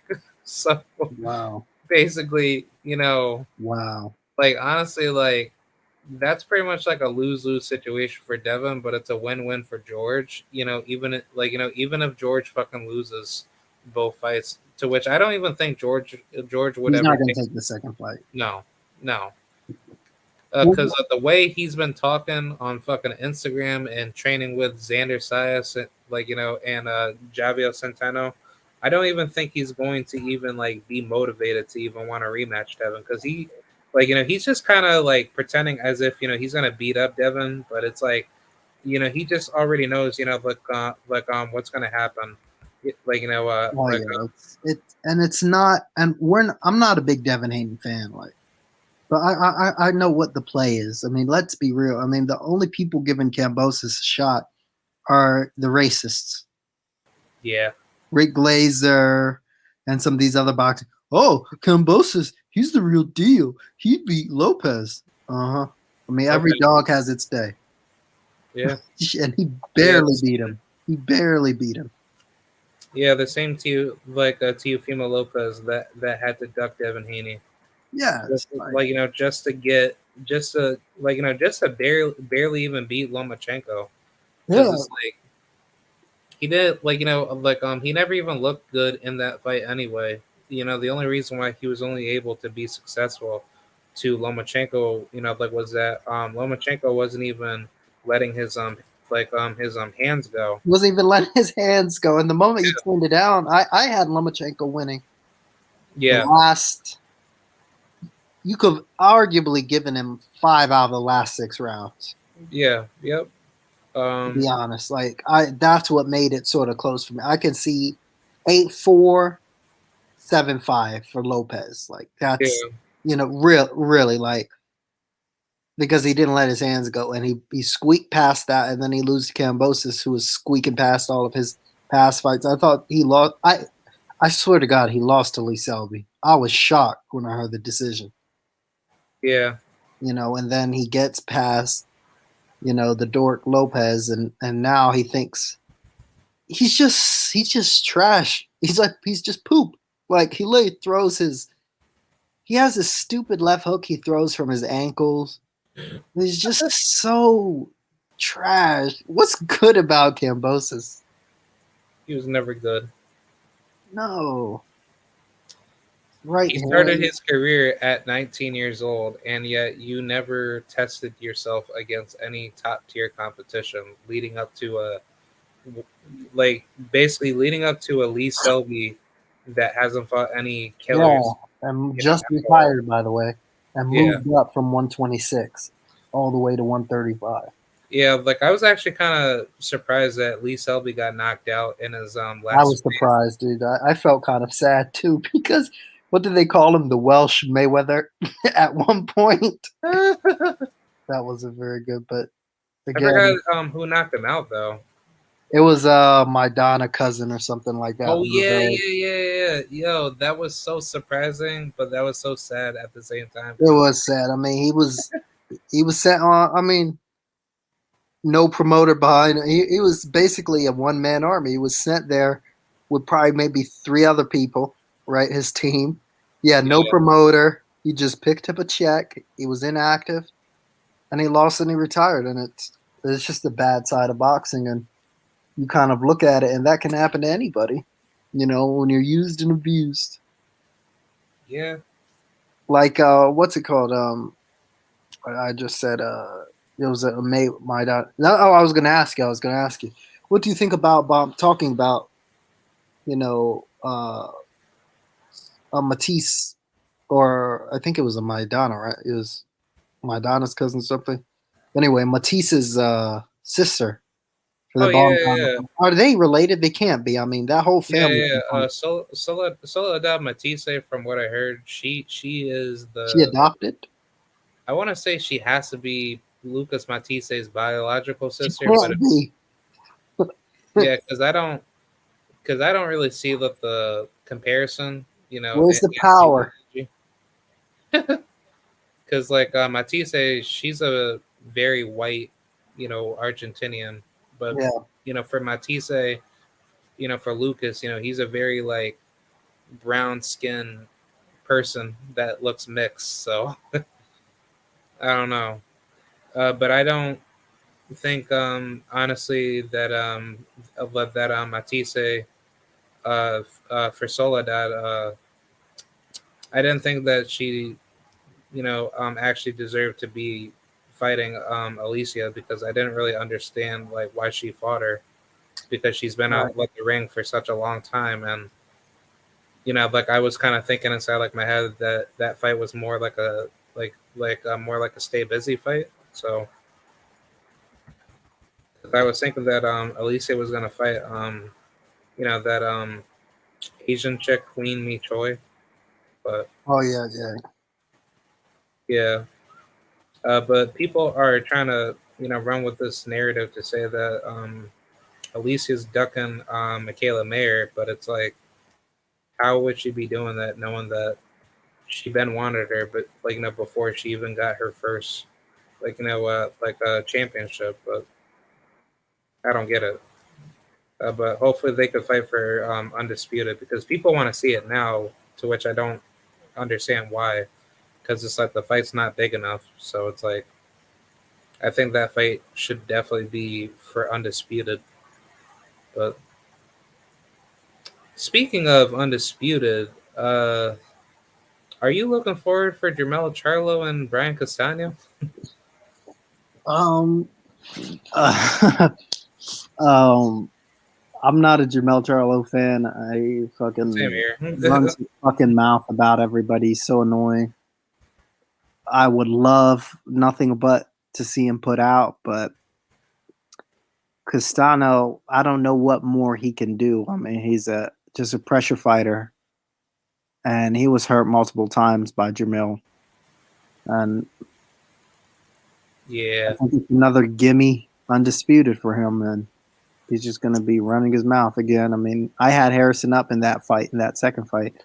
Harrison, I like Harrison, man. I really like Harrison. Harrison was calling it before, but everybody was like, nah, I'm Team Jamel, Lions only, blah, blah, blah. But he was saying the guy was weird for years, and nobody believed him.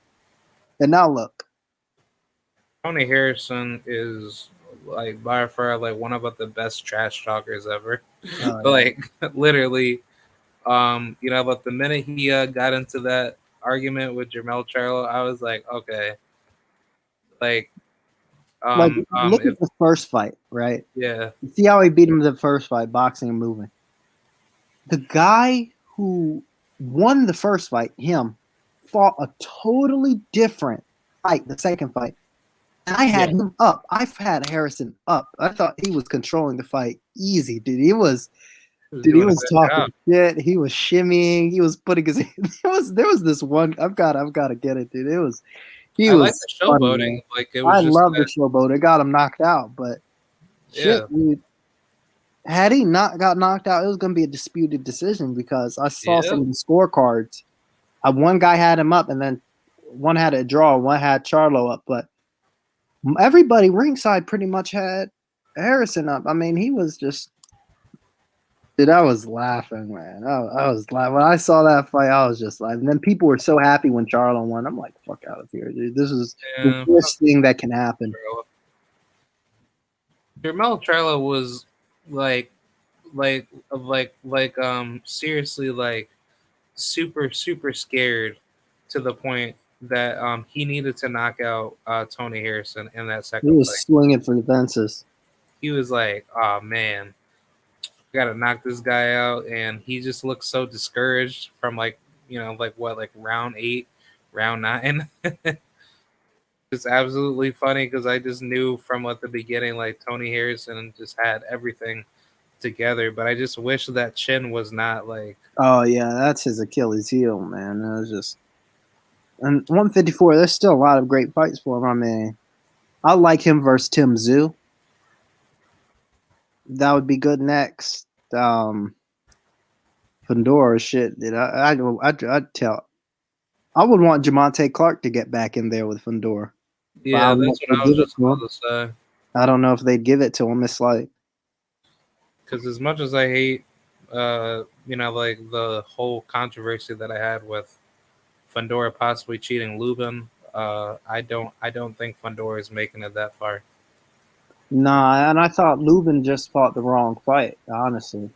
That's really what did it. I mean, I don't know why he stood in there with him. Like, that was not his game plan. A lot of them, I mean, Jamonte Clark, it was like, I'd put my money on Lubin. He was sparring him, of course, but he was like, he was so a lot of people were confident, dude, that Lubin was going to win this. It was like, 4 rounds. It's not going past 4 rounds. And I can see why if he fought the game plan that they were doing in the gym.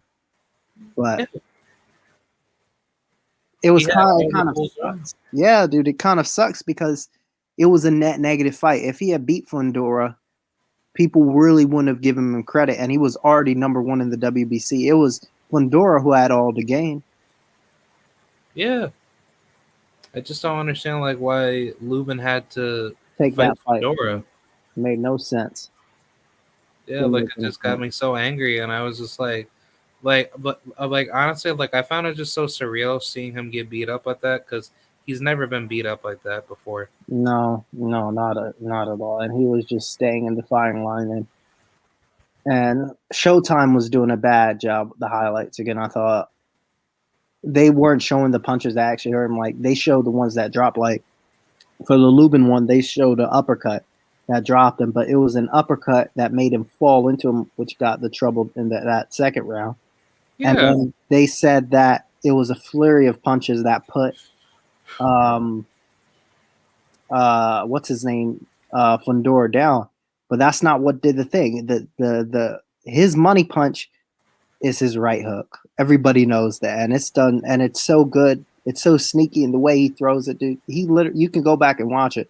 He threw it, and Fundora fell to his left, the same way Lubin fell into him.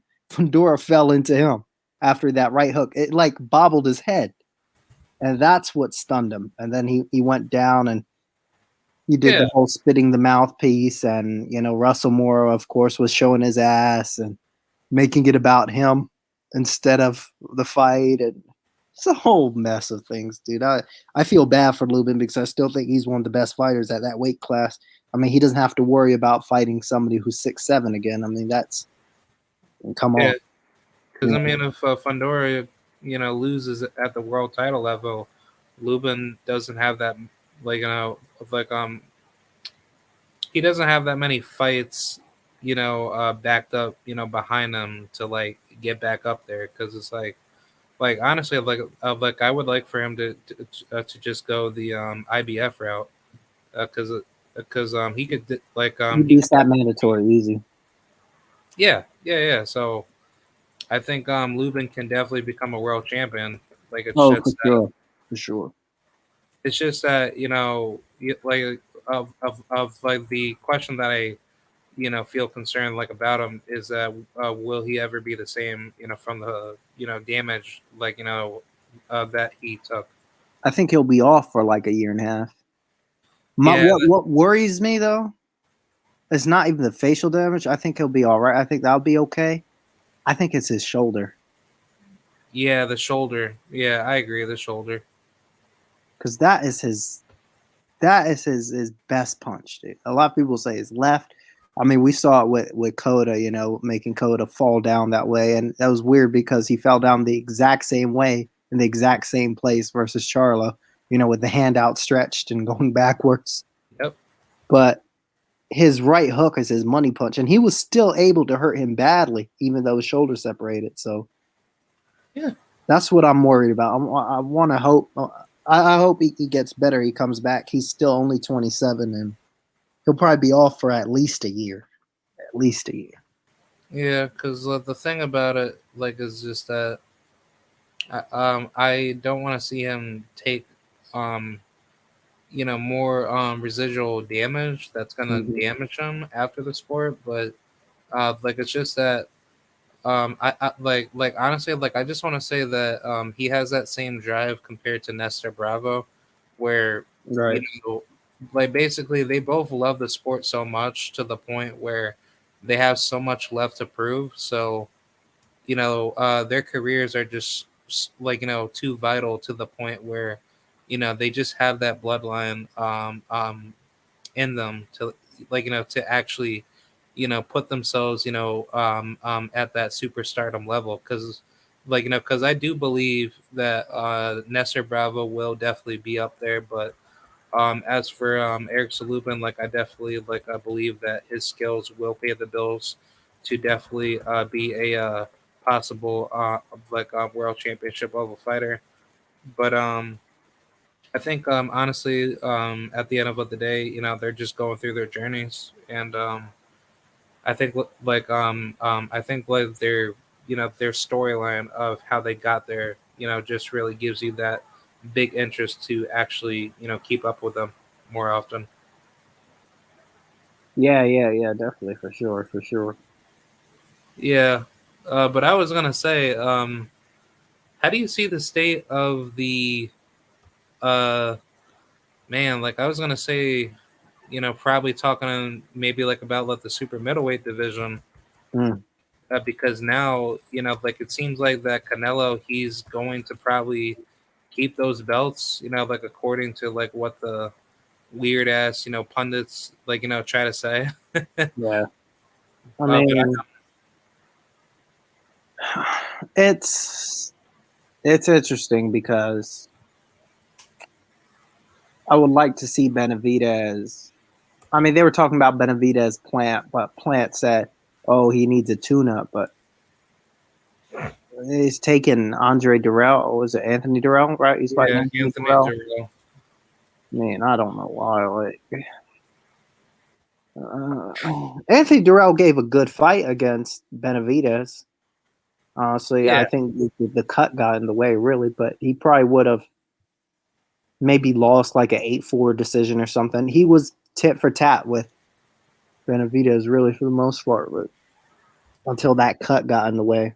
But yeah, Benavidez is fighting Lemieux. yeah, I don't know how that happened. I know he had a little run. I mean, Lemieux had a fight with a really tough fight like a couple years back with Max Bursick, I think, where he was yeah. dropped like, twice in that fight.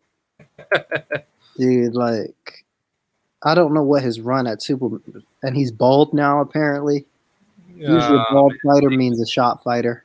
David Lemieux. Yeah, usually if they're bald, if they just cut their hair like recently after all these years, usually means they're shot, unless they were bald before. Yeah, So you got him and I saw on the undercard today Jorge Cota versus Yoelvis Gomez. It's another bro. Cuban guy that there. I think you saw him.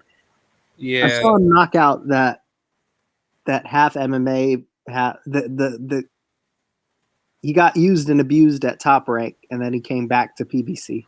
Clay Collard. I was the one. yeah. Clay Collard, dude. Yeah, honestly, like I would like I felt bad for Clay Collard, but I Yeah, didn't really feel too much bad for him because I when just he knew, went to Top Rank. yeah, like Because he got a good win on PBC, ran to Top Rank, got beat on Top Rank, and then came back here. yeah, yeah. That's very much like that's very much how he got treated, like because everybody called him the quote unquote prospect killer, to which I don't Yeah, believe in I don't prospects, believe that at all. but it's just like like it was so funny to the point that Clay Collard just like had all these good like good little like rookie level fights, but the minute he gets smoked by some young up and coming guy, he gets smoked by other high level competition. I'm about to go to his box record. And he does MMA. He beat Jeremy Stevens apparently in MMA. Jeremy Stevens. Little Heathen Stevens, who finally got cut. Yeah, Let's see who he. yeah, because I heard from Clay that he wanted to become a world champion in MMA and boxing at the same time. Like, I don't know about Doesn't that. make sense. Because as much as I love Clarissa Shields trying to do that, I don't think that's a good idea. Like, because you have to choose one or the other. But I personally wouldn't want to be taking damage from like either sport at the same time. Yeah, I'm looking. Yeah, he had those two fights at Top Rank. Uh, they he lost to this Maidel Sando, and then he lost again, and then they cut him, and then he went back to Jesus. PBC, and then yeah, he was fucked. They Yeah, gave him the Gomez dude. yeah. They say he's 24. It looks whatever, but yeah, super middleweight. Benavidez should get past. Benavidez and Charlo are kind of doing a similar thing. I mean, I feel they're wasting years They're of their wasting. career, dude. Yeah, Like, why is Charlo fighting Sulecki? I mean, that would have been a good name if Andre had it. If it was right after the Jacobs fight, right, and he had a win, came back, and all this. But like, I mean, Jacobs beat him. Andre beat him very convincingly, and now you're doing it. Coming off of your last win against. I actually went back and forth in the comment section, like, was somebody trying to defend Charlo fighting Montiel? Yeah. Montiel seems like a nice guy, but honestly, he's nothing more than a bum that trained hard for 4 months. Yeah, because you should have seen Montiel's last fight against James Kirkland. He was And that's like, what gave him the shot. Oh, I was laughing my ass off. I was like, bro, like, how many fucking rounds does it take you to like knock out James Kirkland, man? and that's what I don't get. Like, how do you go from fighting Derevyanchenko? Now, granted, Derevyanchenko's lost again, but I mean, Adamas is no bum, and that was another close fight. He's always lost in like competitive fights, but Derevyanchenko, he goes from fighting him to fight Montiel, and then now Sulecki, and then what's he gonna do next year? He's not gonna fight again this year, No. more than likely, like because Benavidez and Plant are gonna be tied up. I mean, that's if that fight even happens. I think he needs to fight well, like aside from the middleweight division, he like I personally would like to see him fight David Morrell, but people may think I'm crazy, but I think David Morrell will be a good welcome to the division type of fight. That would be too dangerous for him. What, like a young? No, dangerous for Charlo. Sorry. Oh wow, like you think David Morrell sleeps him? Nah, it's like risk reward Yeah. for Charlo. Like, Hi, I'm David he's a bigger Morrell. guy. Yeah, because well, actually, yeah, because I can now see, what the setup plot. PBC and Showtime are gonna hype that fight up to be like Have you David. seen this fight, Ed and Morrell? Like, what are they doing with the camera angles, dude? They're literally putting the camera like right in his face. He's only 6'1". He's like my height, but they're making him look like a giant. Have you Yeah, noticed that when he fights in the Armory in Minnesota and on yeah, PBC Fox, they've got the camera like right in their face, and they look like and they've got this little midget referee. yeah, They make him look bro. so tall. I'm just like, I said, wait a minute, wait a minute. I said to my brother, I said, he's only 6'1". Bro, he's built like a football player. Well, Yeah, no, he's actually built like a super soldier. Yeah, that's a better. I have to see more from him. He definitely can punch, but Yeah, same here, same here. I've got to see more from him. I got to see what they. I know they try to make it out. Oh, he's a young champion. He got some trinket WBA regular. I mean, we'll see. Super middleweight, honestly, is kind of thin. Like I'm trying to pick up names, but Like it's pretty it's much like a bunch of like, a bit you know. thin. What do you think? What do you think? I think the super middleweight division can easily become like the hottest division in boxing, but they just need to stop Boxer. being pussies about like, promotional staples not making these fights and just make. Well, obviously, like all the big fights that people want to see. PBC got most of that control, but obviously, when it comes to top rank, guys like Edgar Berlanga Oh, or like yeah. So I think honestly, like Berlanga's not going to be seeing David Morrell or no David chance. Benavidez anytime soon. So from the PBC angle, it's going to be David Morrell, maybe Jamal Charlo if he wants to, be a man and move up and wait, and then David Benavidez, and I probably say after that Demetrius Andrade, to which I actually forgot to ask you like about that. Yeah, versus Zach Parker. Yeah, not a good fight, but Like Zach Parker is all okay from what I've seen. He's all right, but like this seems like he's just holding his. It's a. I said to somebody else on the stream, it's Sacrifice. what Andre's doing is kind of like, okay, so imagine you're a bum, you're homeless, right? This might be a bit mean, but imagine you're a bum, you're homeless, right? You're outside on the street. Your tent or your box is by the wall. So you've got your change out, you've got your cup out, you got a little bit of change. You're like, all right, let me just move my tent over a little bit closer, you know, to the sidewalk and hope I get more money. You know, Yeah. so he's basically hoping for Canelo to get closer to him, but he didn't when you were at middleweight anyway. So this just seems like a Hail Mary. He didn't want to fight you before. What makes you think he's going to fight you now by fighting Zach Parker and giving up your only title that you had at 160? Honestly, like if I was Demetrius Andrew, like I should have been just Get the forgetting about Charlo Canelo. fight. Yeah, try to push for the Charlo fight or just fight Caleb Plant or David Benavidez at least. Something like do something like he's wasting time too. I mean, Yeah, he's he's probably 34 years old. 34. Yeah, okay, yeah, 34. Yeah, shit, dude. Yeah, but but that's not good. That's just like bad, bro.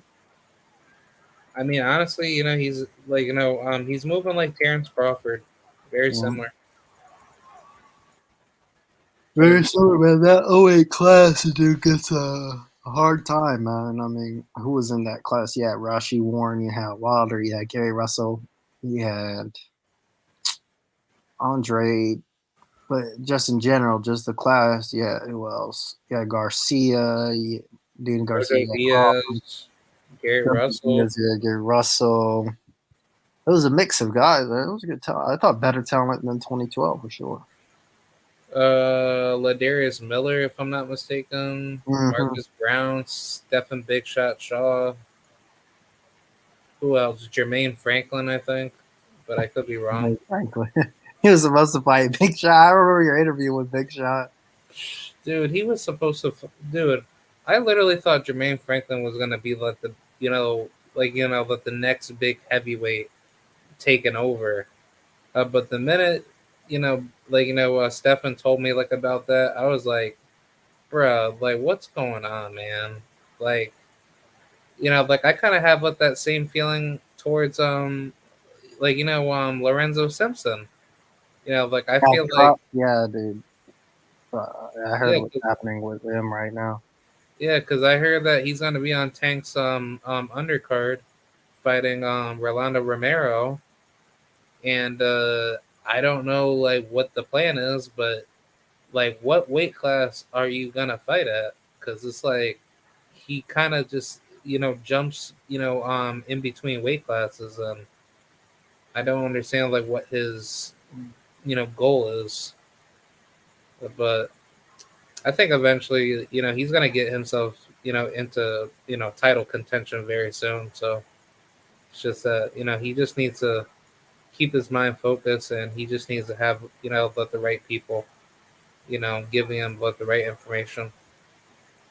Yeah, this is check the private chat. I don't want to say this on live, but this is why I know from like a pretty solid source of Okay. why like he's back and forth. And I mean there's not a lot of money in this stage of boxing, so I can kind of see why. Yeah. Yeah. Like I don't disagree.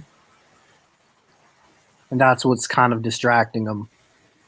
But I don't think he would beat Big Shot anyway. Oh, Jared Anderson or Franklin. Jermaine Franklin. Oh yeah. Jermaine Franklin. I don't see his skill level being any better compared to Stephen Shaw or any up and coming elite He's our fighter. best prospect right now, man. Big Shot, hands down. this country so far. Right now, I think a Yeah. heavyweight. A heavyweight. Who else would you say is a? I think he smokes Jared Anderson. I was also gonna say, you should definitely watch out for Dakari Scott. Oh, Um, Mac Truck. Didn't he beat up Anderson in the amateurs? that's what I heard. Yeah. I was waiting to get tape on that. Him just putting Yeah. hands on that bum. Putting hands on that small piece of shit. Dude, he's so arrogant. Like he's like, yeah, I'm next up. Yeah. Yeah, I'm next up. He's like, well, you've gotten a lot of praise from Fury. He said, it's great, man, to be recognized from the champ. The champ? What? I mean, and the thing is, when he loses, dude, he Gonna is be so actively pushing away people who want to support him by the things he people. says and what he does with other fighters who look like him and everything else. And where's he gonna run to when he gets in hot water when he loses? He'll have nowhere to go. Got nowhere, buddy. And we're tightening up ranks, dude. We're tired of being spit on by these guys who don't have more than 5 viewers in their live streams on Instagram when they go live. Yep. But They're it's just like not gonna have whenever anybody. it's like whenever I go live or G5 or anybody, LDBC related, I don't Yeah, care who watches, like my stream. I'm just coming in here just to give, like my cold hard truth. right, right. But these guys think, like Jared Anderson thinks he's. I think if I were to if I were to have his eyes, I'd probably be seeing like cameras and lights and and pictures and red carpets. Just when I go to the bathroom or when I brush my teeth or get food, Yeah. he, he's he's like Walter Mitty. He thinks he's convinced himself that he's a superstar. He Yeah. fantasizes. He's he is delusional, literally. Same thing with Edgar Berlanga. Another guy, yeah. Fucking who else that's on the top ranked stable? Fucking piece of shit Joshua Franco, right? Yeah, he's another one. Yeah, he's another guy. I mean, Just all fucking wanna be, superstars, but they don't want to go through that Floyd Mayweather pretty boy no, process because they no, know that they are gonna get their asses beat, and they don't have what the but the skill set and that dog fighter mentality in them to take those high level risks. yeah, like But Jared Anderson, like sitting here knocking out guys who don't even throw back. They don't even yeah, throw back. I mean, on that Fury undercard one, right? Or his last fight on the Teslenko, especially yeah, the Fury undercard guy. That I don't know where they got that guy from in Russia. I don't know if he was a snowplower or whatever he was, but he literally stood there like a statue. Did he even throw a punch? nah, he didn't even land anything. I would beat those guys, and I'm not even heavyweight. And the guy I would just, beat this. yeah, he would, yeah. I would beat the fuck out of them people, even know like who. And then they would say K Rod is prospect of the year. Prospect of the year. I mean, fighting bums. Yeah, And he just thinks he's so good. And it's the yeah, same big shit with baby. Xander Sayas, Another guy, yeah. dude. Like as much as I've had like my talks about Xander, but I truly believe he's ending like he's gonna end up just like Berlanga, hands down. Like Yep. like as much as I like Xander, but I just don't think he's there for the high level. I think Xander's just gonna get basically, you know, he's just gonna get his ass beat. Dude, they're pushing like that last car that they had, that all Puerto Rico. That I'm not into the zone. I mean, well, the zone does it when you're with Golden Boy. Of course, they do that, but PBC doesn't do that. Matchroom doesn't really do that. The identity politics sort of like it's only Hispanic shit. Yeah, Like Like I heard like a clip. They were announcing Berlanga. They were like something in Spanish. Da da da. Boricua. I'm like, what does that have to do with the fight? And then he gets in there with Steve Rolls and says, "Oh, he was running." Come on, dude. It's like you see the play. Like it's so black versus Mexican. Black. Notice the people who do that are the racists who play that game. Yeah, They're like it's always like a white guy, like, you know, he carries the pride of Mexico. He's Puerto Rican. He might not even be Mexican at all. He might be from Ecuador. yeah, But they say he's Mexican spirit. Like we are. This is 2022. yeah, We should be past this by now. yeah, yeah. Like I agree because I don't because I don't stand by like a certain racial demographic. Whenever I talk about boxing, but it's like all the fucking racist dipshits that that be squirming like around through YouTube channels, like all the racist trolls and shit. They always bring that shit up, and to me that pisses me off like every single day. Especially all from like the racist, you know, uh, keyboard warriors, right? Yeah, Yeah, because like they be acting like mentally retarded social justice warriors. Like honestly, like it just gets me pissed off to the point where, like I just can't really have like a good logical discussion with them because I know, like what they're gonna say. Similar to that with Bud Dick Riders. Like if you say something disrespectful like about Bud, they be saying like, "Oh man, like if I see you like in real life, bruh, I would just kill you, man." Like no, like honestly, like people like that need to be shunned out of boxing discussion. So the people on boxing, this on the YouTube is just it's. I was telling to somebody, I was like majority of these guys are 40 plus or something, and they've got some of them have nothing to do after work, so they get on here and either be racist or some of the shit, yeah, or either they're really young and casuals. Like it's nobody of a normal age with just normal logic. It's not many people with normal logical thinking. yeah.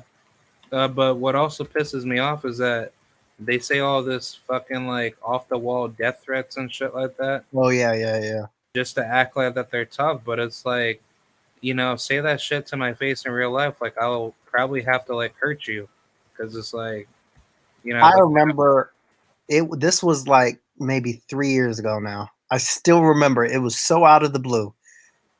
I went on somebody's channel and they were doing a prediction for Dwayne Beeman versus Estrada.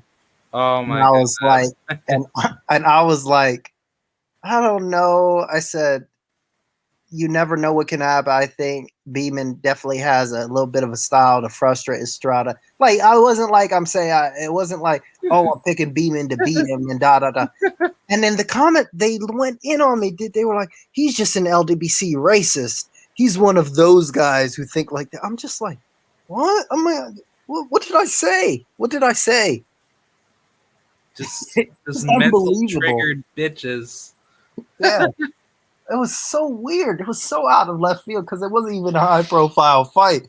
And they like recognized me. I'm like, am I Jared Anderson? Am I famous? It's like, yeah.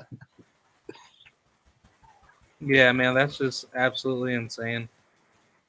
Because like that's how people kind of see me, like of like whenever like I bring up like a question like about something that I know, like Uh-huh. I'll even bring up like the Jamie Mitchell situation. All Yeah. right, so that Puerto Rican bitch, her name was Did she reach out to you?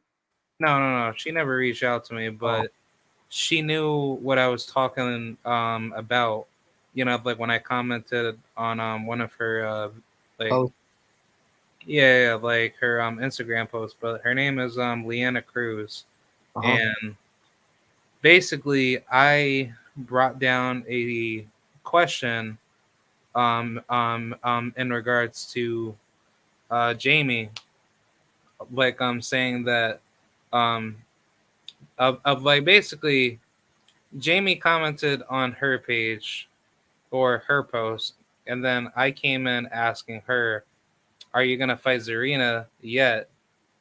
And then Leanna started like beefing with me over the fact like that. Oh well, what you know about Zarina and Jamie, that's a lie. Blah blah blah, and that's where like everything started just bubbling up over nothing, and I was like, okay, if I'm lying, why is Zarina still talking about the situation at hand? And why can't Jamie just reach out to her and just let her know, okay, well, what you are saying over the internet is misinformation and blah, blah, blah. And therefore, like, if Jamie has something to really say, like, about that publicly, she can bring that out to the public, or, like, like if she wants to Right.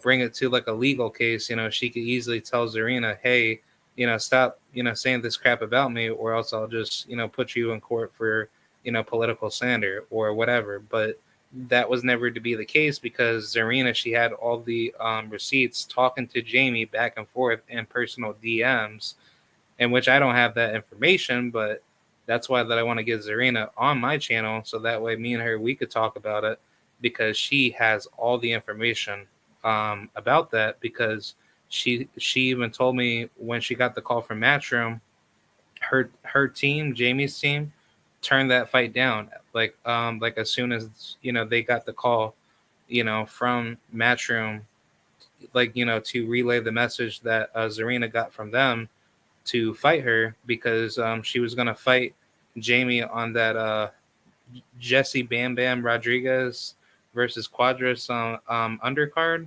down in Phoenix, Arizona, right? So Uh huh. basically, Jamie decided to not go that route because she knew Zarina, like was definitely like a bad style matchup.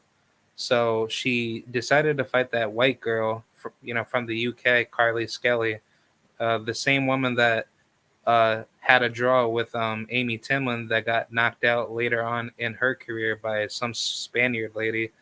But she didn't beat anybody, ranked in the top 10 to be placed in the WBA rankings. So she just then gets like a title shot right away just to fight Jamie Mitchell for her very first, title, defense.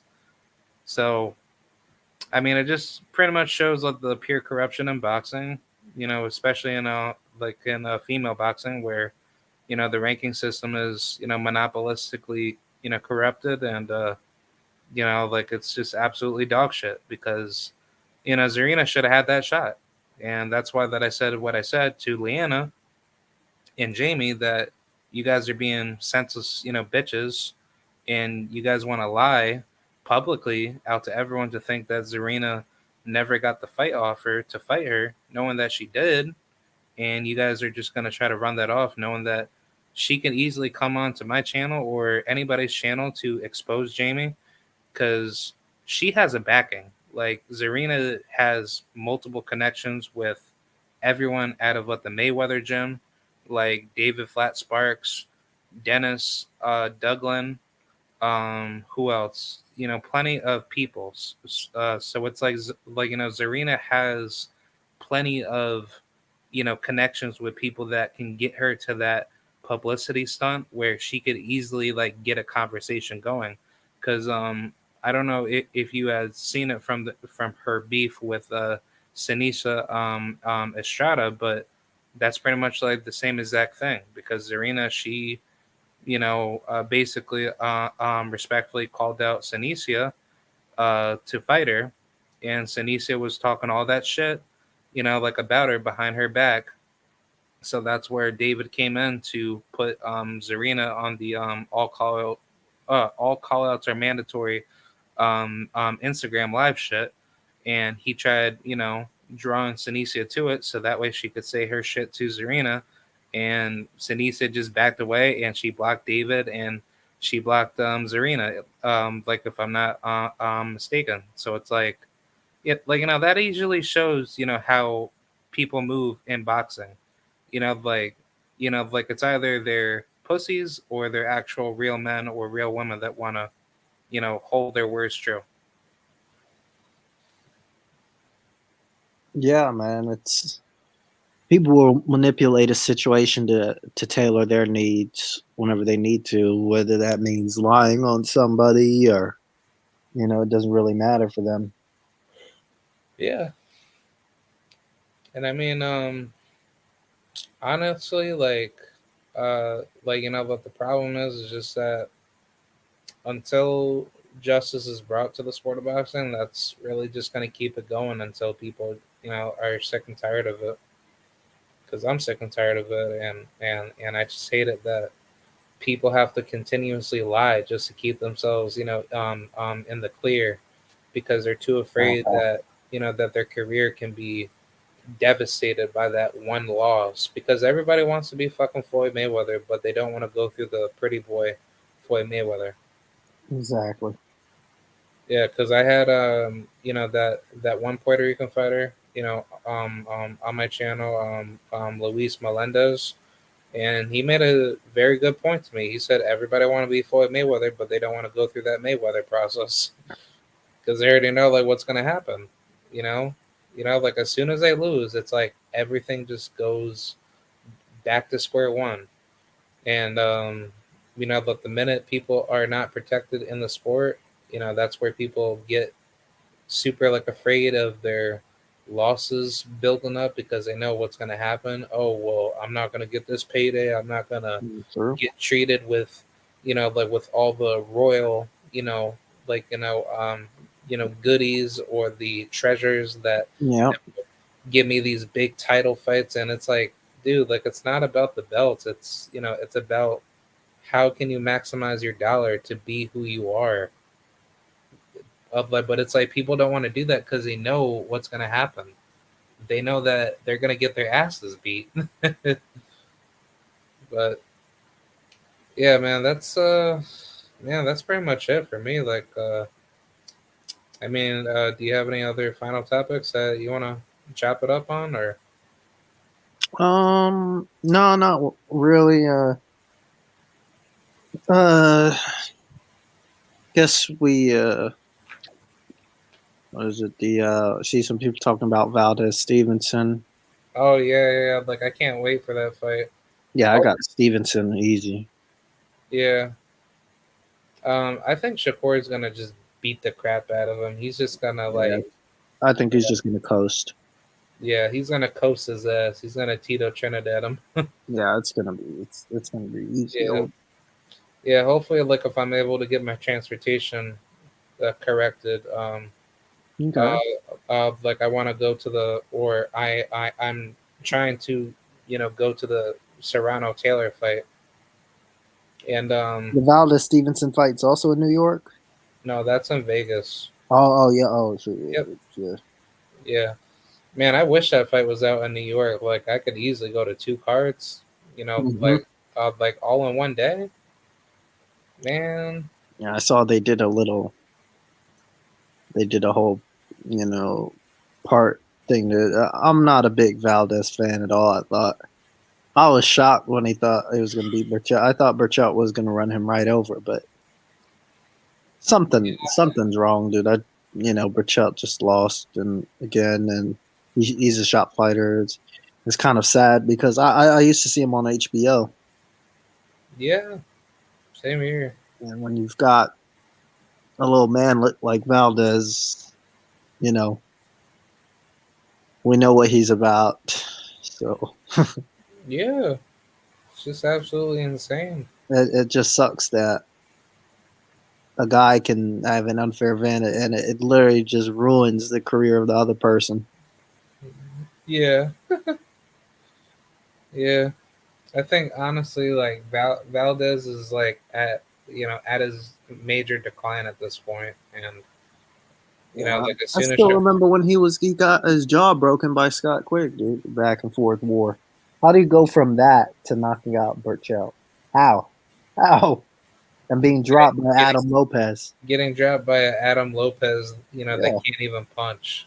right. And then all of a sudden, being able to take Burchell. So it just made, especially being a much shorter guy, it's so weird. So weird.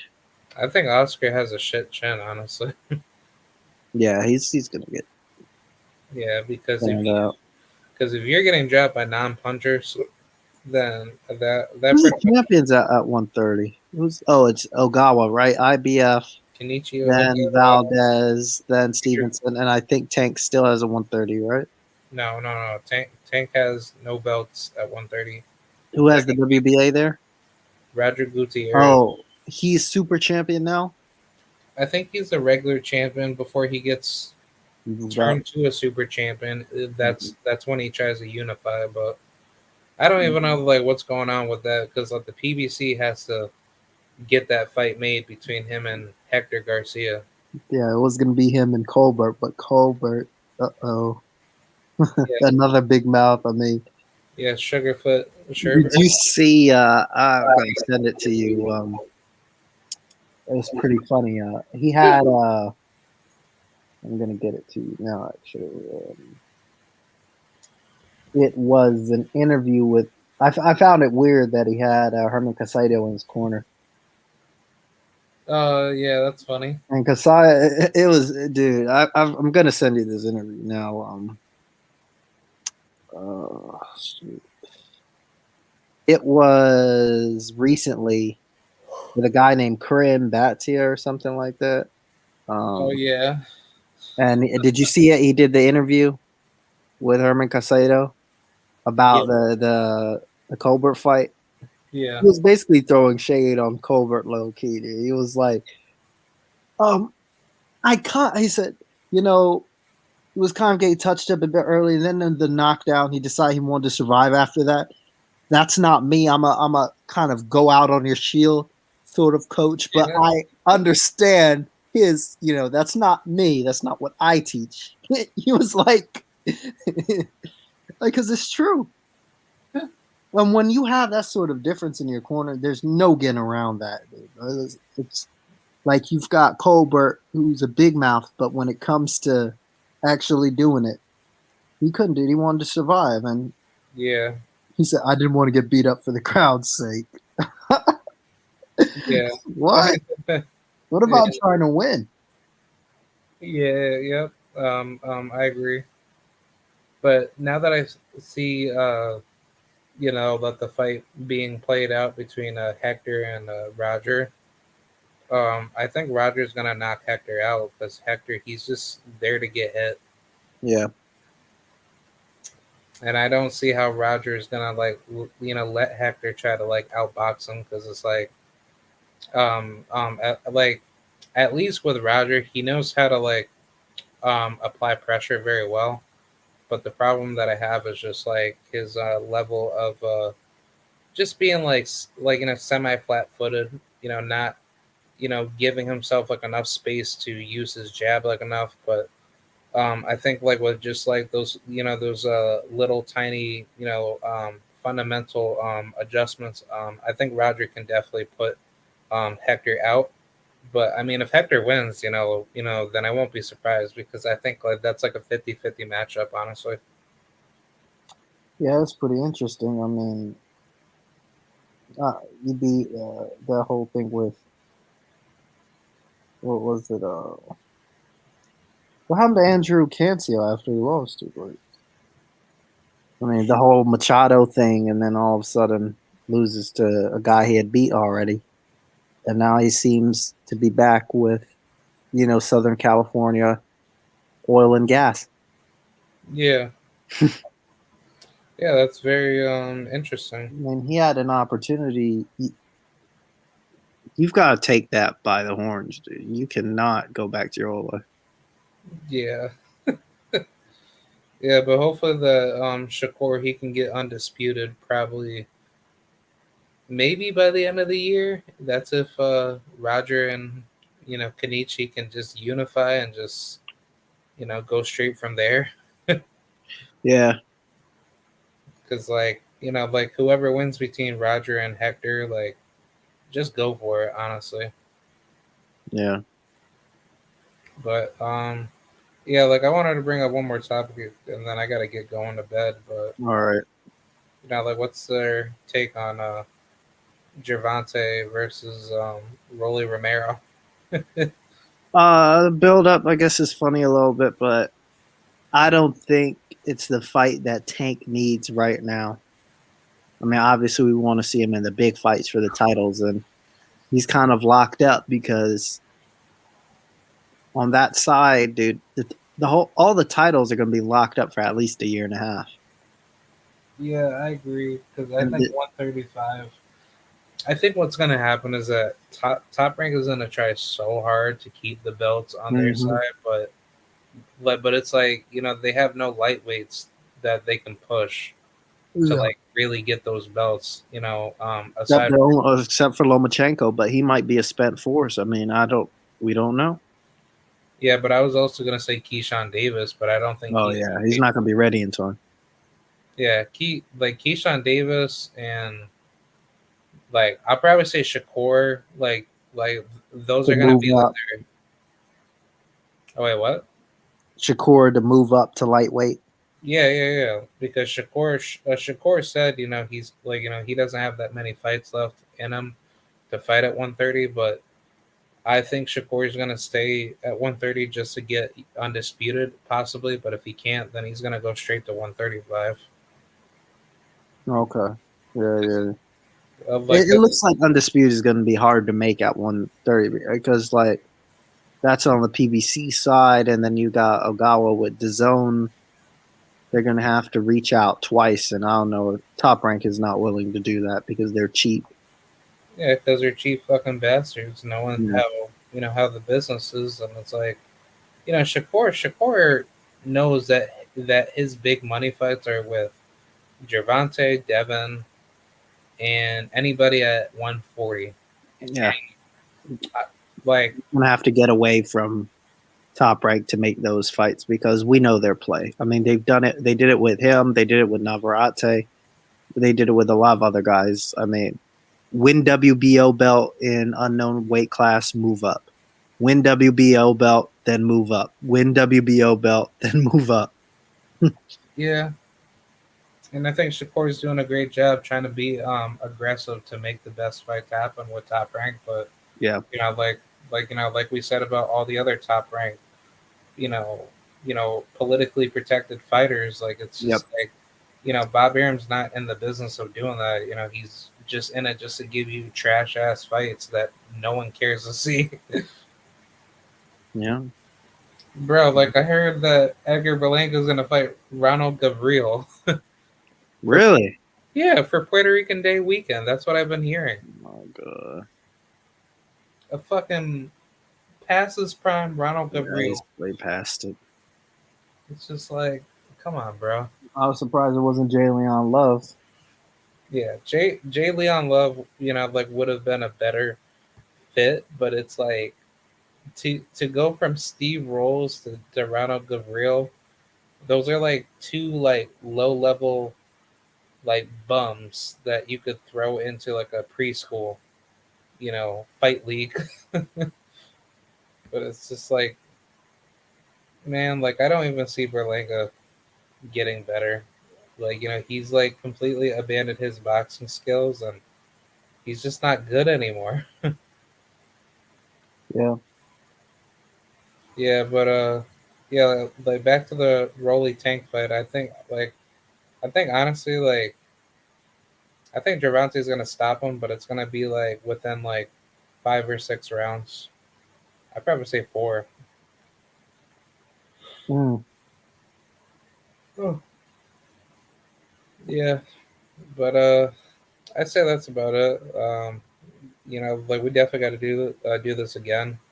Yeah, for sure, for sure. Right. We can definitely do this, especially if White wins tomorrow, man. I'm gonna have that on a screensaver, dude. I'm gonna literally everything. And it's not I'm not a White fan. I'm not against him either. I'm neutral about it for the most part, but it'll just set that heavyweight division back. It'll just not set it back, but it'll set it to where it needs to be again. Like this Fury BS scam shit is It's a nightmare. It is a nightmare that we're living in. And the sooner it's over, the better. Yeah, I agree. I just don't want him to Andre Ward it. Yeah, Fucking, he can see his loss coming, so he said, I'm retired. yeah, I need him put out or hurt. He's definitely going to get hurt this fight. I'll put everything I have. He's yeah, going to be hurt to the body or to the head or something. He's not going to be unscathed. yeah. That's why I'm interested. Go ahead. I think Dillian White's gonna hurt Fury to the body, and then he's Mhm. gonna crack him with like those, crazy, uppercut hooks. Imagine if he hit him with that left hook he hit Parker with. That Parker punch. I had to give that one to him. Apparently, he got it framed. He should. That was a good punch. That left hook he hit Parker with was really, really good. I will credit his skill for like setting up the shot, but it's like Dillian White waits for his shots. Yeah. Like he doesn't even press you. He he just like gets up inside of the pocket and just waits for you to swing, and then he tries to crack you with like some heavy ass shot. And like you look at it, White say beats Fury. Most people would pick who watch boxing would pick Wilder to beat White because Yeah, the style, yeah, so it's like it just set everything right again. I mean, Fury is so arrogant, he's not going to be able to live with a loss. He's going to retire immediately in the ring for sure, or within a couple of days. And this is what we're going to get. Well, I've won every belt there is to win. I don't need boxing and all of that stuff from Fury. yeah. It's Please, cool, but at least you got put out, and I'll have that on replay. As much as they had the other ones on replay, we'll have this one on replay. Top Rank will probably it'll be like in 1908, where the police rush in to stop the cameras, yeah. to not see Fury knocked out, stop the fight. I'll be laughing if Fury just like commits suicide after his like boxing retirement. Very well could, he very well could, because he's that needy of attention. He always needs attention. Yeah, because he's like fucking depressed Yeah. because he ain't got no life after cheating Walter. So he needs to make himself be notable. But it's like Mhm. after all this shit that that unfolds with Daniel Canahan and all that U.S. government shit. I think Fury's gonna be heavily like investigated, and he'll very well just commit suicide over it. So Yeah, very well could. Yeah. all right, well, All right, man. It was great chopping up with you, man. Thanks for having me on. And yeah, we'll definitely do this again, like you're saying. Yeah. all right, I will be covering the fights tomorrow. So All right. yep, Yep.